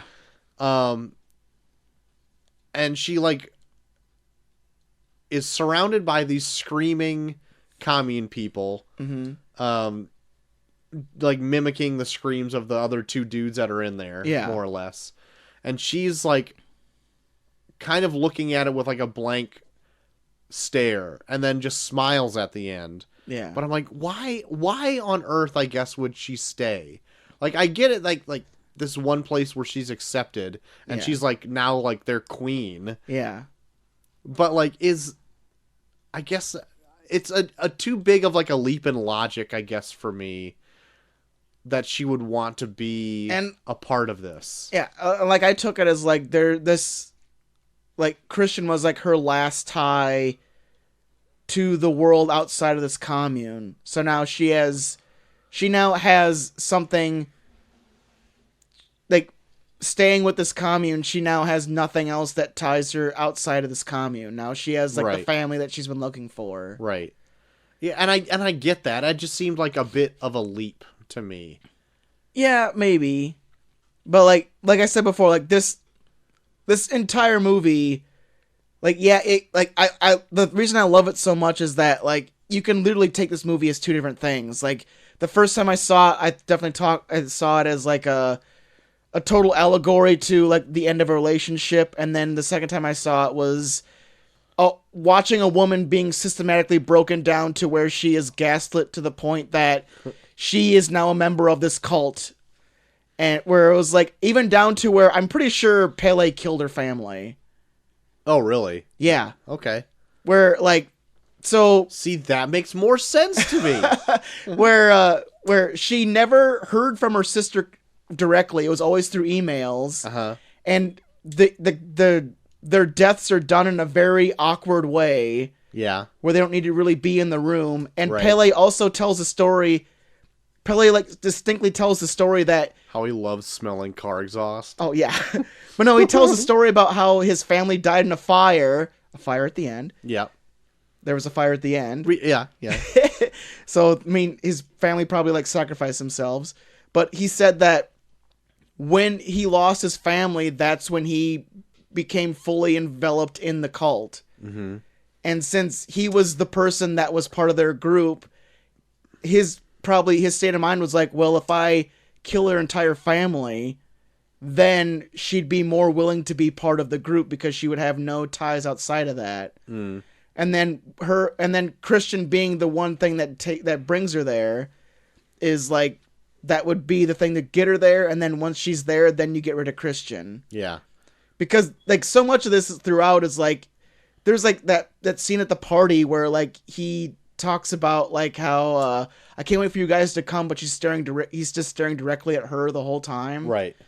And yeah, it's just, I think Pele is the one that gets her there, and then because they like her so much, they gaslight her, and almost like, I wouldn't be surprised if they like threw the whole dance thing just to make her the May Queen, so that it's like you're the most special person here, so now you can't leave at all. Kind of thing, where now she feels accepted in a place where she has nowhere else to go but there now. I like that theory that he possibly killed the sister and parents. Yeah. Good thinking. Good thinking. You know what I'm also thinking about, too?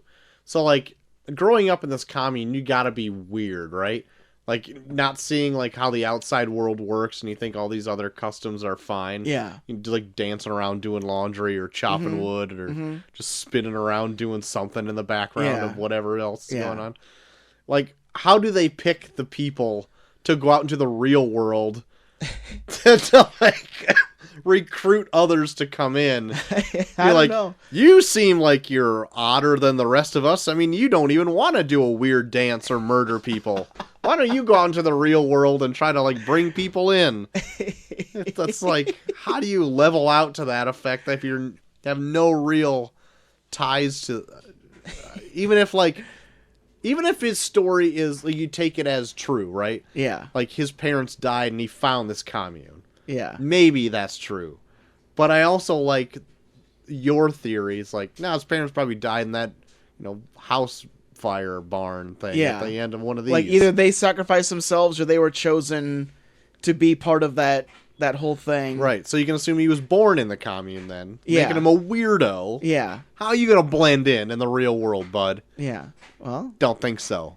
Well, but in the same sense, like he doesn't need to blend in because he's a foreign exchange student. Oh, that's kind of that's where true. it's like, oh, Even if he did say something weird, they'd take it as a yeah, like, joke. oh, it must be like a thing from Sweden. I guess. It's like, oh, we kill 72-year-olds. Well, they even have that crazy kook. Well, even have that thing where like when Danny walks, like the first time you see him, like he's hanging out with a group or whatever, and he's like sketching. He's like, "Oh, what are you drawing? Oh, the table." Yeah. But it's like a weird thing with like, isn't like a severed head on there or some shit or whatever? I don't know. Like, It he only was- showed it for like a second. Yeah, like he's like drawing like some weird shit on this table where it was like, "You're off." Yeah. You're fucking weird, dude. Yeah, but I don't know. Yeah, I just love this director. Like Ari Yeah. Aster's like I wasn't like the biggest fan of Hereditary, but I feel like with this movie in particular, like he took the things that worked in Hereditary and put it in this, where I felt like I was like, oh yeah, I want to see so much more of you now. I do want to see more from this director because he's making like suspense movies and horror movies that aren't just recycled Yeah, stuff we've seen a billion times. yeah, And the pacing and just general tone of the movies that I've seen are different. mm-hmm. It's a different change of pace, and it feels refreshing watching them. Mm-hmm. But I also am not like a huge fan of these types of movies either. Oh yeah, Even though I can say that both like Hereditary and this are well made. yeah. It's just I'll never watch these movies again. Like ever. And I can pretty much say that as a certainty. Yeah. That I probably will never watch these under my own volition again. Yeah. We brought up Florence Pugh because we saw her in Black Widow, but she's fucking... I loved her in this a lot. I thought she was good. Actually, it took me a minute to get warmed up to her, but Really? I liked her in this. Dude, she cries in a way where, like, it hurts. Like, she like, makes herself cry so hard where I was like, oh, God. Like, I'm getting, like, a side ache watching you cry. Right. Yeah, Because she'll do, like, these, like... Oh, God. Right. Granted, most of the people in this movie do that as well. Yeah. Like that weird exhale thing. Oh, yeah. Which if I do, I'm going to go into a coughing fit right yeah, now. I yeah, can feel I can it hear- starting. Yeah. Oh, yeah. But I like that, too, where it was, like that whole kind of, like, tradition with, like, them, like, that sharp breathing in and breathing out is... It kind of struck me as, like, their way of saying, like, out with the old, in with the new kind of thing. Mm-hmm. Yeah. A little other note I had before we get too far else into this. So at the very end, under the coerced coitus that's going on,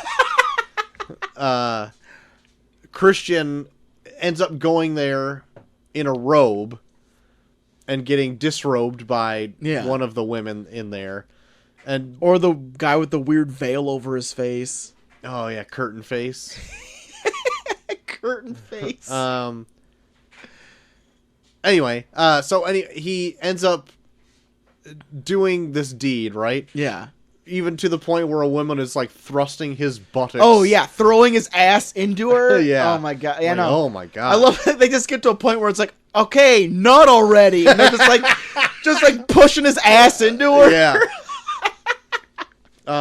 Anyway, he gets up, like kind of like snaps out of it, like after he busts, right? Yeah. And like runs out of there, and he's completely nude. Yeah.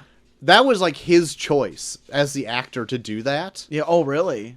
Because it's in the script as he like gets dressed, throws that robe back on again, and runs out of there. Yeah. But it was his choice to do fully nude because he was saying like at the end of almost any horror movie, there's always some naked chick running around. Oh yeah. And like I just want it reciprocated the other way, and I will do that. That's cool. And I'm like, good for you, dude. I know, that's a really cool choice. Yeah, and it makes him more vulnerable anyway. Yeah, like when he did that, it kind of struck me as like a version of like the original Sin. Yeah, like you think about like how they talk about like how they were ashamed, like in the Bible or whatever, where it's like he's running around like, what the fuck did I do? And they talk about like how Adam and Eve were naked, where it's like it makes more sense for him to be naked because it's like I'm legit like out barren with no protection. Right. And like I'm at my most vulnerable and I'm ashamed. Right. Heck of a farmer's tan. I want to tell you that right Good now. Lord. Yeah. He is reflective. Arms very tan. Very tan arms. Just wanted to say that. I got really no other notes for this movie. And I've kind of sprinkled my main thoughts in there throughout. But I'll give like another summary again. That I think this movie is original. I like the way it looks. But the subject matter and just type of movie isn't for me. This is why I bring them up every year. And fuck you for doing it. But this didn't end up being like a Mother situation. Yeah. Where I ended up disliking this quite a bit. Yeah. This wasn't like packed with on the nose. Oh yeah. Freaking religious. That's I think watching this made me realize how shitty Mother is. in all honesty. Yeah. Like I got into Mother and I was like, "Oh yeah, all this symbolism and stuff. Yeah, it's really cool." And then I got into this and I'm like, "Oh, this is how you do that kind of symbolism." It can be way more subtle. Yeah. So I don't hate this movie. Okay. I enjoyed it for a good portion of it. I think I'm going to give it a low B. Okay. Not a B minus. Okay. But yeah, I'll never watch it again though. Okay. And this is why I love doing this show with you, because we differ on certain things where we can actually talk these things out. Yeah. And like I even said, like I love doing shows like this with you because like it almost kind of like makes me crawl out of my own artistic ass. Sure. Where like I'll go into like a movie like Mother where I'm like, man, he's saying so much, it's so good, and then you're just like, this guy's pretentious as fuck. Like, why can't you see this? And then I'm like, I think you're right. But with this, no, I love it. I love this shit. I think this. In all honesty, from my point of view, I think this movie is like a fucking masterpiece. Like just the way it's filmed, like every shot could be like a fucking like portrait you hang in your fucking like living room, and like even like there's like shit they're coming out with now where like people are like still shotting parts in this. Like, so there's a part where they put Danny on a pedestal and they're like carrying her through the village. And there is a spot where someone like fucking paused it where while they're carrying her on this pedestal in the trees, he superimposed the dead sister's face over the trees. Really? Yeah. Damn, I'll have to look out like, for that. It's like subtle shit like that. Like it's shit you'll never see and probably no one will ever see. Like it's like because I found like there was like spots where like he was zooming in on windows and stuff where like I could see specks of something where I was like, is that like a frame from like a future part of this movie? Like knowing that he does shit like that where like he'll superimpose stuff over like things where like you have to know it's there in order to see it. Yeah. And like I even going back and rewatching this where I was like, oh, someone probably just did that in Photoshop, but I was like, no, it's in the movie. Like he does that shit. So it's like, man, like he I think he puts a lot of thought into this, and like even down to where it's like no one even will know or understand or even care enough to like know the shit he put into this. And I love every aspect of this. I give this a full A+. What I think Hereditary did better than this movie, even though they're like completely different, but like they did more subtlety in Hereditary, and maybe that was to a fault because I remember talking about it thinking like the ending came out of nowhere. Yeah. But on a second viewing, you would pick more of that stuff up. Yeah. Where thinking about that, I'm like, oh yeah, maybe that is a little bit better because it makes it you have rewatchability for something. Whereas this, like, I saw the foreshadowing as it was happening. Yeah. And I think that is another reason why I'm knocking it down a few pegs. Mm-hmm. It's like I wasn't really surprised. Yeah. When things were happening, like, oh, okay, well, I know what this is referring to. I know what's probably gonna happen. But not completely, but like it wasn't as like a huge shocking ending such as like Hereditary. Mm-hmm. And like it's weird to compare like two different films. Yeah. But it's by the same director. Yeah. But anyway, does that make any sense? No, I get that, but I think what they're doing in Midsommar is like you're following these people that are living like everyday normal lives in this country, and now they're going somewhere where they speak differently, and they like I think they like give information away in different ways, where like I think like as you watch this movie, like they lay it out for them what's gonna happen to them. Yeah. Where like in a way they do tell them like we're gonna put you in a bear suit and burn you alive. Right. It's almost like an Edgar Wright movie where they say what's going on. Yeah, they pretty much borderline tell everyone what's gonna happen to them, but it's because they are grown up in a society where it's like unless you come up right up to my face and blatantly tell me that it's gonna happen to me, I don't believe it's gonna happen to me. Right. And I think that's what this movie does, but I love that for that, because it's like even down to where so Danny lays in a bed where like right above her is that illustration of a woman slitting her wrists wearing a crown, mm-hmm. where it's like, so is that what's gonna happen to Danny now? Mm-hmm. Is like she's the May Queen, because like they show the picture of like the last year's May Queen, but they never say that she's still there. Yeah, that's true. So it's like, oh, so they're probably gonna like have her killed by like slitting her wrists. Mm-hmm. But and I love that because it's like you don't see it. Right. It ends with her smiling, so it's like, oh, is this a happy ending? But it's like, no, they're probably gonna kill her after that. Like, yeah, they're probably in the process of killing her right after this is done. yeah. Now we drink the May Queen's blood. Yeah, exactly. Like that could easily be what it is. Yeah. But it's like you're only seeing it through her eyes, and like that's why I love the first time I saw this. I saw it as like a happy ending where it's like she finally found her family, and then watching it a second time and everything washing over me where it's like, oh fuck, what if Pele killed her family? What if they're just gaslighting her into joining this cult so that they can inevitably kill her and then like maybe drink her blood? Right. Like all that shit like struck me on the second viewing where it's like it's literally shown so much through her eyes that I was like almost seduced the first time I watched this. And that's what I love so much about it. Right on, dude. Well, besides revisiting Midsommar again, what else were you into this last week? Well, I did see, as Cole so eloquently said last week, the Pretty Butter Falcon. I did watch that over this past week, and it's pretty good. Yeah? It's like it didn't like bowl me over or anything, but it's pretty fun. Yeah. Like it's pretty much Shia LaBeouf plays fucking swamp trash who finds a kid with Down syndrome who escaped from a retirement home that wants to go get trained by a professional wrestler.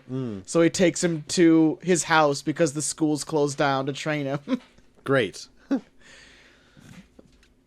But I don't know, it's pretty good. Like right. even the kid with Down syndrome was pretty good in it. That's good. That's good. And he has like legit Down syndrome. There's no way in fuck that. Right. Like it would be offensive if someone was like tried to portray that. But right. No, I thought it was pretty good. It was like a quaint watch. Okay. So to say. Okay. I keep seeing stuff for that, but I forget about it like immediately. Yeah. I keep getting it mixed up with Honey Boy. Yeah. Well, in my it's brain. both Shia LaBeouf. I know. But I mean, it's a decent watch. Like if you have a chance to see it, I'd watch it, but I wouldn't like go out of my way for it.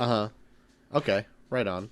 And me and Molly saw the movie Knives Out over the weekend. Oh yeah. And it was a lot of fun. Yeah? Yeah, I always yearn for movies like that because it's just like that classic whodunit style, where you put a bunch of people in a room, that are pieces of shit, and one of them killed somebody. Great. And now you're going through all of them to figure out who's the person that did this. Who's Knives Out? Yeah. But even this does it kind of in a way where it's like a whodunit within a whodunit. Oh. Where, like, they pretty much lay it all out for you in the first half hour. Okay. About what happened. But then there's someone that's, like, orchestrating it behind the scenes. Mm-hmm. So then it's like, then the rest of the movie is, okay, now who's really pulling the strings behind what really happened? Oh, my. So it's like a whodunit within a whodunit. Goodness. Which is, it's a lot of fun. Great. I really want to check this out. Yeah, it's like, the performances alone are really good. Like, Jamie Lee Curtis is fucking awesome in it. Yeah. Don Johnson's really fucking good in it. Okay. They have the chick that played the hologram in Blade Runner in it. She plays like their maid. Yeah, Daniel Craig's really good in it too. He plays like this weird Kentucky detective, but he has the most ridiculous drawl. But it's done in such a ridiculous way that you can't wait for him to come back on screen. Great. It's just wasn't he in freaking Ocean 7-Eleven? Yeah. Oh my God, what was it called? Yeah, we did it like last year or something. Right, for that's this. Steven Soderbergh movie. Yeah. Fuck, I can't remember. But didn't he? Logan Lucky. Wasn't he in that movie too? Yeah, He had a southern accent. Yeah. Okay. It was Joe Bang. Oh, that's true. All right. Yeah, but in this he kind of plays it more like a Inspector Poirot, kind of like a Agatha Christie, sure, Murder on the Orient Express type of way. But instead of like being French, he's Southern. Perfect. I love so it. it's a really fun movie. Good. So Good. I highly suggest it. I had a blast with it. Awesome. And that's really all I've been into. I haven't seen anything really new. I did catch up with all the episodes with The World According to Jeff Goldblum. Yeah. The newest one with Denim. Oh, yeah. I can't tell if Goldblum is putting this on as an act. Like, his Goldbluminess. I want to believe he doesn't, because I want to grow up to be him. I would like to believe not, too. But some parts in this one, it just seemed like he was trying to get like a rise out of people using his Goldbluminess. Goldbluminess? Yeah. So anyway, I'm gonna keep an eye on him. Oh, all right. Close eye. Figure him out. And I'll try to figure his ass out. Get a spy camera on him to see if he breaks in front of you. Yeah, that's right. So we'll see how that goes. And then I also rewatched Home Alone. I got that saved for like Christmas. Me and Dinosaur Neil were hanging out this last Sunday, and we were trying to find something to watch, and I was like, oh my God, Home Alone. Let's just watch Home Alone. Home Alone is one of the rare movies from my childhood that holds up. It does hold up. 100%. Yeah. I think I had more fun watching it as an adult than I did as a kid. Oh, for sure. I love the fact, like, right at the beginning, I was like, Neil, look at this. Freaking Harry is in the house as a cop already. He has, like, probably a gun on him. Why isn't he just holding this place hostage and stealing their shit? Because he's one of the wet bandits. They don't play true. Like that. They don't play like that. It also made us laugh very hard when Marv comes through the window with no shoes on and stomps on those glass ornaments. He steps way harder than he should have. My favorite line from Home Alone is, Fuller, easy on the Pepsi! And friggin' Kieran Culkin mimes to the fucking camera. He's drinking to piss. Oh yeah, like he's sure. like, I can't wait to piss your bed. Yep. I can't sleep with Fuller. He wets the bed. Like he's like a piss terrorist. He's like, I drink to piss. Yes, sure. I only drink so that I can pee later. Right. In a place that's not the toilet. Right. Because I'm fucking Fuller. And Kevin McAllister's family are fucking horrible. I hate all of them. Uncle Frank is a piece of shit. Look what you did! You little Look what you did, you little jerk! Granted, I would probably be that pissed off too. Oh, I would be too. If like these screaming kids are like fucking around in the kitchen. If Macy did what Kevin does in this, right. You'd say the exact same thing to her face. I probably would. I feel bad for saying that. But if literally her and like her cousins are fighting in the kitchen, we're just trying to have a conversation, and she shoves her cousin Buzz into a bunch of soda, spills it all over everybody's passports and pizza and all over the table, and I'm getting soda all over me. Fuller saying he's gonna piss the bed. I'd be getting up and saying, "Look what you did, you little jerk!" The fuck out of here. Go sleep in the attic. Except, like, Uncle Frank continues to be a dickhead. Oh, he does. Because even on the plane, they're like, "Oh my god, we forgot Kevin. If it makes you feel any better, forgot my reading glasses." Yeah, same shit. Uncle Frank, you fucking dork. Oh, Uncle Frank. God damn it. It also is really funny, too, that Catherine O'Hara goes through hoops to get home, right? Going from airport to airport to airport, ended up in John Candy's Rent-A-Van in a polka band playing from, I think, Pennsylvania to Chicago. That's a long fucking ways. Holy shit. Ends up at the house the exact same time the rest of the family does, and they're in Paris. No shit. It's so funny. No shit. Man. Also, the South Bend Shovel Slayer. Oh, yes. Man. It's great. We might be, I think we'll be probably pressed for shows, so I don't think we'll be able to do a Christmas movie this year, but man, if we do a Christmas movie this year, we should do Home Alone. Right. For sure. On that Disney Plus app. So, because we did Die Hard last year, the quintessential Christmas movie, right, course. Troy? Yeah, of course. Yeah. Like the Grinch is a Die Hard movie. That's what it is. As you slowly drink your beer. Anyway, that's all I've been into, is that. All right.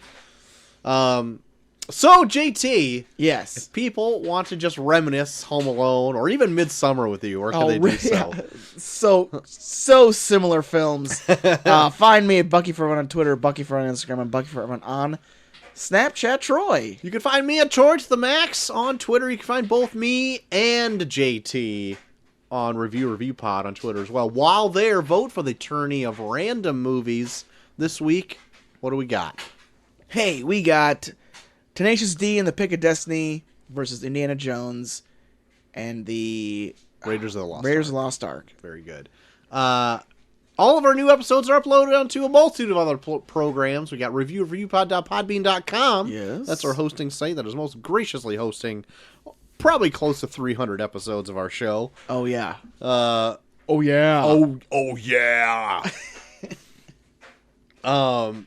All of our episodes are also uploaded onto Stitcher, Spotify, Google Podcasts, and Apple Podcasts. And if you listen to us on Apple Podcasts, rate and review us there, because if you like the show, that really helps other people find it as well. If you want to write in, you can do so at reviewpod@gmail.com. Send any attachment or message you like. Even send in a picture of Armando Chaw, even though way past the deadline. Even though the contest is over, you will win nothing. You will win nothing, but we will still appreciate. That's right. Ashley has already won the Brute package. She won the Brute package. So that's coming to you, Ashley. Yeah, it's happening. It's happening. It's a real thing that I will have to put together. Because I said I would under strict law of podcasts that prizes will be won. Monday. Yeah. What do we got coming up Monday? Well, to continue on what we missed in 2019, since we even brought it up earlier, that everyone's clamoring about this Scorsese. The Scorsese. The Scorsese classic that came out. That's right. The Irishman. Yeah. It's on Netflix, so it's free, so of course we jumped on it. You bet we did. So we're going to talk about Old Bobby D. That's right. Old Joey P. Yep. Old Marty S. That's right. The gang's all back together. We're talking about The Irishman on Monday. That's right. Then coming Thursday, Now I'm looking forward to this. my pick. What's your pick of something for that we missed?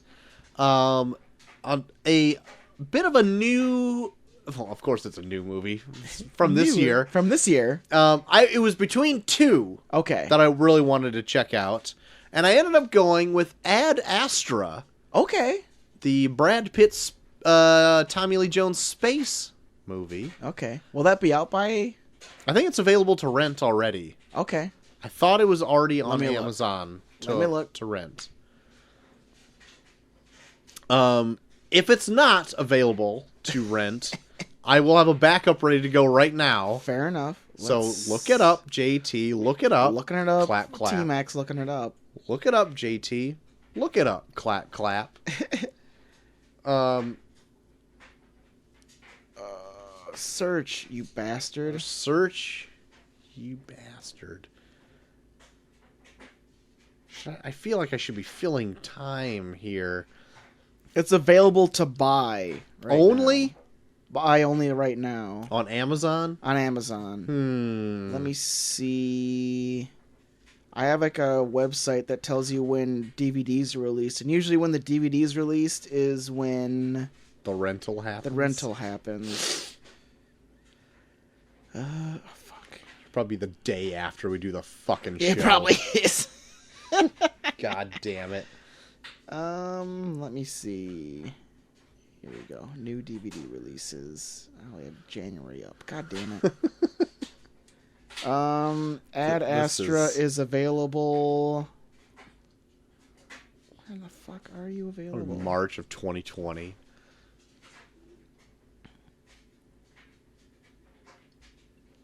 It's available the 17th. I'm going with my Audible. Okay. What's your Audible? It's not going to be Ad Astra. Okay. Because I don't want to pay $1,000 to buy this movie and I could end up hating That's it. $20. It's too much for me right now. I'm going to do Once Upon a Time in Hollywood. All right. Because I've yet to see that Okay. as well. And I think you can only in all buy honesty, that twice. You can only buy that right now, but I think it's available that Tuesday. Are you fucking serious? Hold on, let me see. Yeah, Once Upon a Time in Hollywood is available the 10th. To rent. To rent. That's good enough. I'm not going to Okay. get to it before that anyway. Okay. Knowing me. This is the one that I've seen. I know that. Yeah. That's why I wanted to go with Ad Astra, because I didn't think you've seen it. I have not seen Ad Astra yet. Son of a bitch. But God damn it. But it can still lead to an interesting conversation. Great. Once Upon a Time in Hollywood. It does do that. Okay. Anyway, Once Upon a Time in Hollywood, that'll be Thursday. So mark your calendars. Old T-Max over's got Brad Pitt on the brain. Damn. That's right. Yep. That's right. I didn't even put that together until just now. It's 2 Brad Pitt movies. God damn. So anyway, that's going to be the show. All right. So join us Monday for our talk on The Irishman. If you still haven't finished it, there's still time. You have an entire weekend. If you haven't finished it yet, you have... Well, you don't have a lot of time because it's 4 days long. So, so start it right now. Immediately after you've listened to our show, start it, and then you might be done by the time the show comes out. Our show comes out. Yeah, for sure. But maybe. Maybe. I mean, count your Quite blessings. possibly. Yeah, but that'll it's be... It's a borderline TV series. It's so fucking long. God damn. So yeah, do that indeed. But until we get to The Irishman, I have been Troy to the Max Extreme. Hey, I'm JT3K. And we are off.